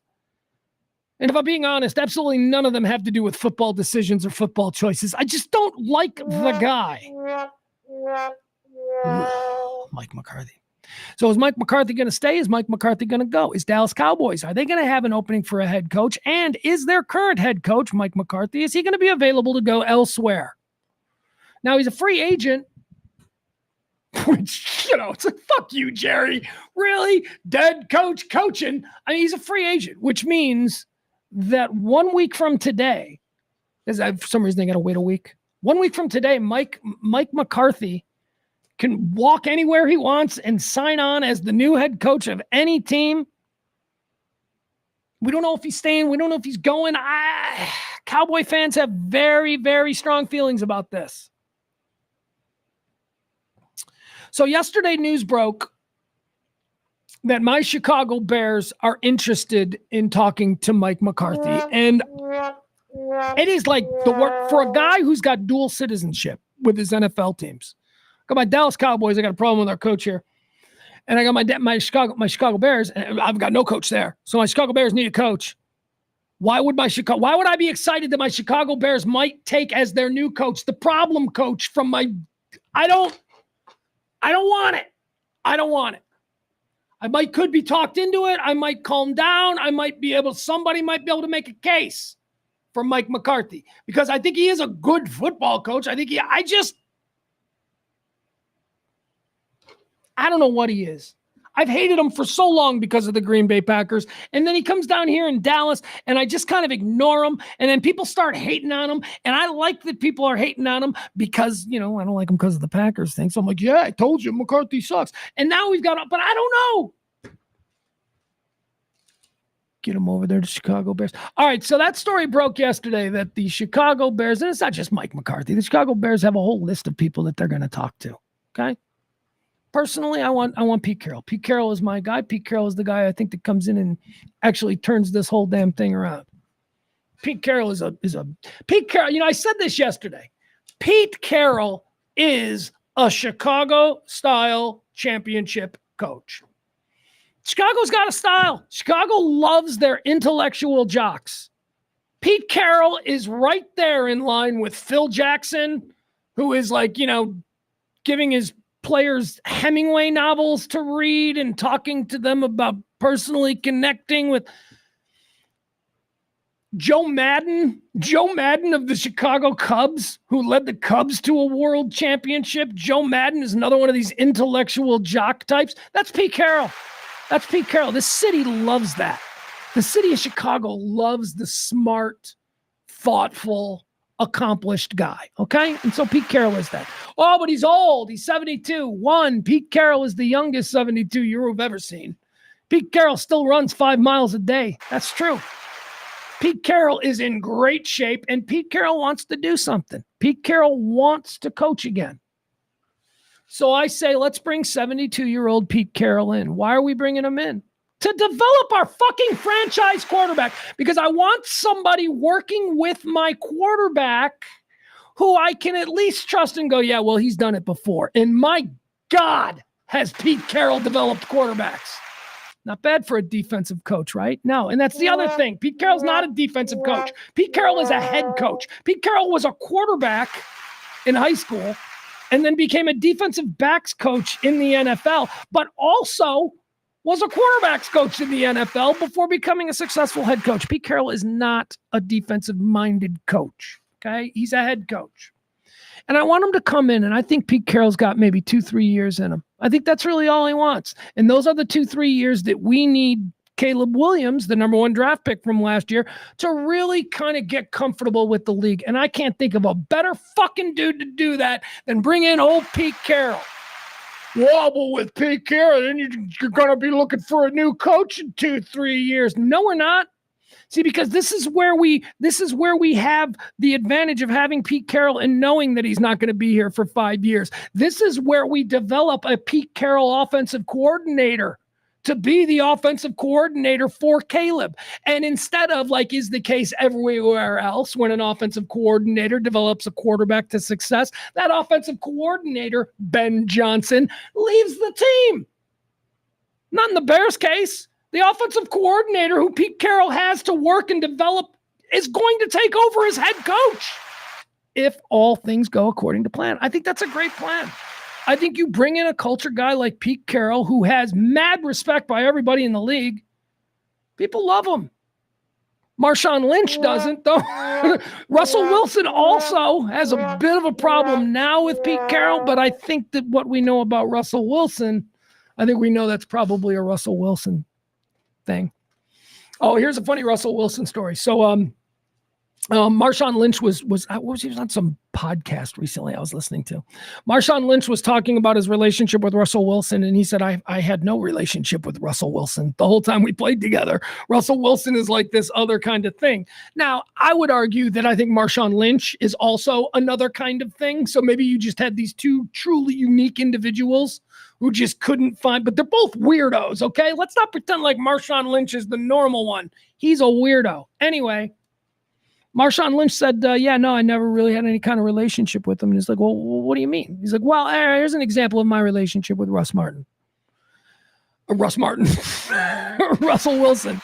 Here's an example. Marshawn Lynch talking about his relationship with Russell Wilson. He said, so I went to our equipment manager once and I needed to call him about something.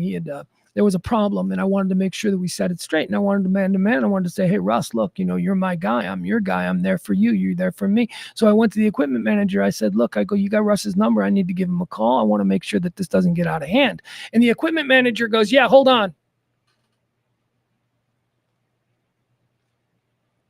Some time passes and Marshawn Lynch finds the equipment manager and he's like, hey, dude. He's like, man, I thought you were going to get me Russ's number. I need to call him. And the equipment manager says, oh, didn't you get a call? And Marshawn Lynch goes, yeah, from a blocked, unlisted number.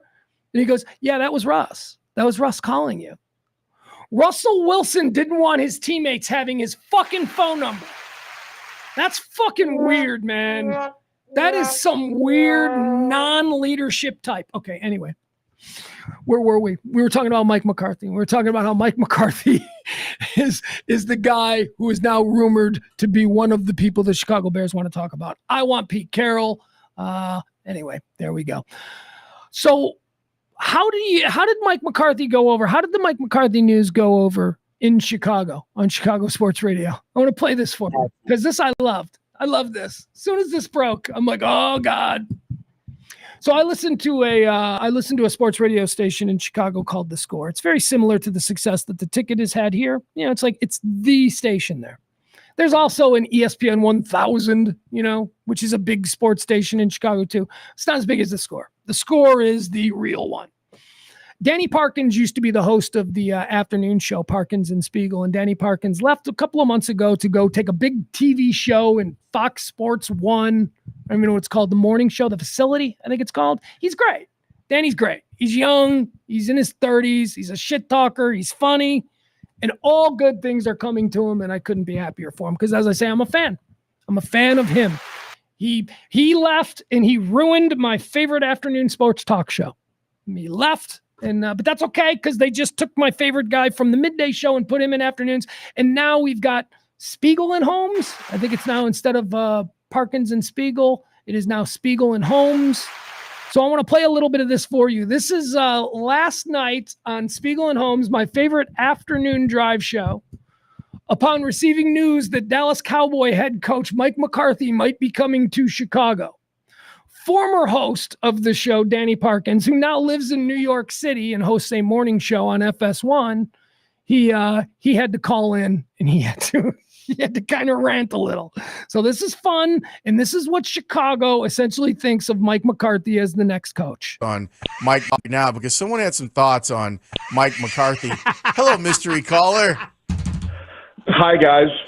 Second time, long time. Thanks for having me on. If I could just play the coach resume game. Mike McCarthy, most overrated, born on third base, thinking he had a triple, dealt pocket aces every hand of his professional poker career life while also being an underachiever. My God. They would raise the floor. I'd like him more than Anthony Weaver, but I was taking a bath. I'm literally in a bathtub right now. This is my midday bath time, and I get texts about Mike McCarthy. This is ruining the vibes, babe. How are you? I love that you have your phone in the bathtub. Take a break, dude. For God's sakes, you've been working, like scrambling over the hot sports talk all day. Relax. I was relaxing. Sorry relaxing. about that, Danny. This guy stinks. He got hired in Dallas, and he said he watched every play of the Cowboys season in his year off, And then at his first press conference after that, he was like, yeah, I just said that to Jerry. Like, he just skates by on reputation alone. Wow. He won 1 Super Bowl with Aaron Rodgers. He is 7-5 as a favorite in the playoffs. And you would say, hey, that's a lot of playoff games as a favorite. And that's fair. But again, he had Aaron Rodgers in his prime for the entirety of it. Multiple contracts coached by Mike McCarthy. McCarthy left. Matt LaFleur came in. Aaron Rodgers immediately won 2 more MVPs. His offense last year led the league in scoring. They just threw the ball to CeeDee Lamb 180 times. This is not creativity, but he knows how to be a head coach. He'd be better than a random defensive flyer, but come on. All right, there you go. That's basically how most of Chicago reacted to the news that Mike McCarthy was going. And by the way, I hope McCarthy is just using the Bears as leverage to get Jerry to sign something, because they haven't responded, or at least from what I understand this morning. Here's how this works. Mike McCarthy doesn't have a contract. He's not been renewed. However, the contract that he coached under this season does continue for another week. So for the next week, for some reason, you can't contact Mike McCarthy. You need permission from his master, who is Jerry Jones, the boss. So the Bears yesterday reached out to the Cowboys and requested permission to interview Mike McCarthy. And now the Cowboys didn't respond. And usually what happens is right away, they're like, yeah, sure, no problem. Or no, absolutely not. Cowboys hadn't responded as of this morning. So we don't know. Now, interestingly enough, all the Cowboys got to do is not respond until next Monday. And then Mike McCarthy is free to talk to whoever he wants. Monday or Tuesday. I think it might be Tuesday. So whatever. I mean, the Cowboys say, no, you can't talk to Mike McCarthy. The Bears will be like, okay, I guess we'll wait till Monday before we bring him into town. So that's what's going on there. But yeah, man, I mean, I like Pete Carroll. I like the plan. I like the plan of letting Pete just come there to reshape this culture, to draw the players will respect him. Pete Carroll is one of those guys the players like. He's a player's coach. He's got skins on the wall. He's a cool guy. He doesn't have to be, a brow beater, whatever. Look, it's 3 years, 3 years. Let Pete Carroll get in to Caleb Williams' head. Let's let look, he did it for us. How many USC quarterbacks that were absolutely garbage when they left Pete Carroll set records while playing under him? I think Pete Carroll is a good, steady, smart, intellectual, serious influence that Caleb Williams and the entire Chicago Bears could benefit from. And he's available. And there's not a problem in 3 years but we're losing our offensive coordinator. First of all, we should be so lucky that we have success where one of our offensive coordinators is being lured to a head coaching job. And if we get to that point, again, with Pete Carroll, that's where Pete goes, I'm 76. I'm retiring. Let's elevate the offensive coordinator who's been working with Caleb now for the last 3 years. Let's make him the head coach and let's roll. That's the plan. Not Brian Flores, who we already know. God forbid Caleb Williams and Tua Tagovailoa become friends. We don't need that. We need Brian Flores. Vrabel. I don't even want Vrabel. Vrabel will be fine. Talking about for the Bears. I don't mind Vrabel, but Vrabel deserves to be in the AFC East. He should either go to the Jets or he should certainly go to the Patriots. That would be the main thing. I want Pete Carroll. I don't want Ben Johnson. And if you're Pugs, what about Ben Johnson? I'm not sucking the dick of the hype machine, dude. I'm sorry. I've already been down this road. We had Ben Johnson. We had Ben Johnson 5 years ago. His name was Matt fucking Nagy. Okay? I don't want Ben Johnson I've got an experiment with the rookie quarterback. No, fuck that, man. This has got to be serious. God love Ben Johnson. Got Ben Johnson, get down there. Get Trevor Lawrence straightened out. That's where Ben Johnson goes. Not Chicago. By the way, how about this? The other rumor that I heard last night was so funny. They were talking about who could take over for Mike McCarthy. If Mike McCarthy goes to Chicago, and he's not, Mike McCarthy goes to Chicago. Who might be the next coach of the Dallas Cowboys? Ladies and gentlemen, I shit you not, the first name on the list suggested was Kansas City Chiefs offensive coordinator Matt Nagy.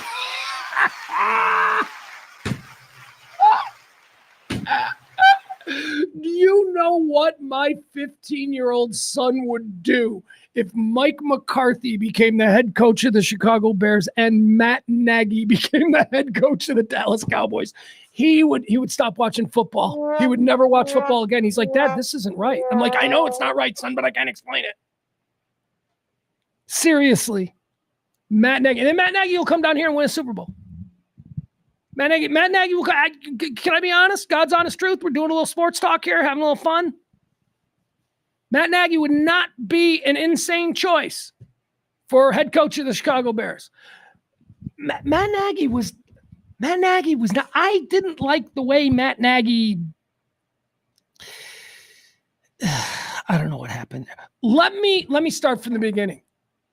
Do people forget that Matt Nagy was Coach of the Year? He won the Coach of the Year award in his rookie year. The Bears won like 11 games that year and were only eliminated from the playoffs because of a Cody Parkey double doink field goal.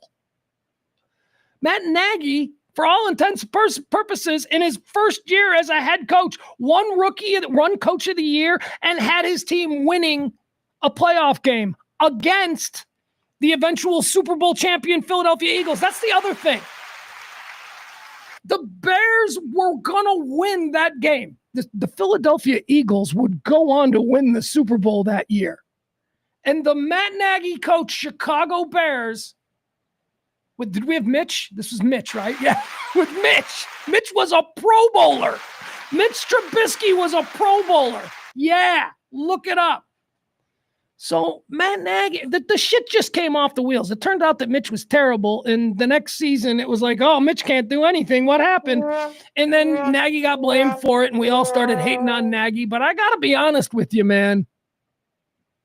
Matt Nagy, when he had the surprise and when he was first working with, when Mitch Trubisky was working off of 20 scripted plays, it was fine. It was fine. It was just as soon as like the league figured out those 20 plays and it was like, oh, Trubisky sucks now.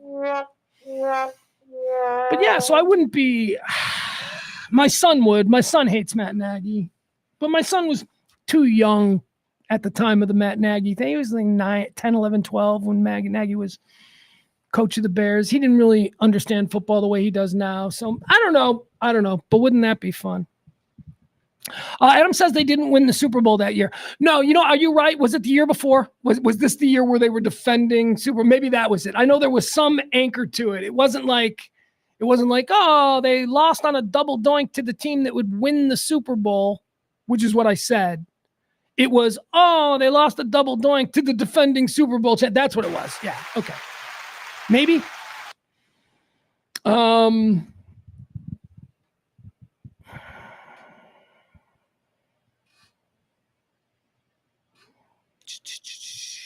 Had they just lost to the Vikings, they wouldn't have played and lost to the Eagles. All right, I don't know. I don't want to go back through football spaghetti. I don't know what all that's about. I guess that's it. Guys, look at this. We did a crazy show today. We did a crazy show because we're desperate. We need to make money. And, I appreciate you guys hanging out with us in the beginning of the show for that little crazy conversation about the issue that we're having with one of y'all, but that's okay. Once again, our executive producers on today's shows, they're the boys who got us across the finish line. Byron, Peter and Byron. Thank you, Pete. Thank you, Byron. You guys helped us out yesterday. I did hear a couple of cha-ching. At least I'm hoping that they were tips to the show. If you'd like to get one last shot at tipping the show so that we can get to our $50 mark for today, that would be great. All right, other than that, you guys are the best. Stay warm. Bye.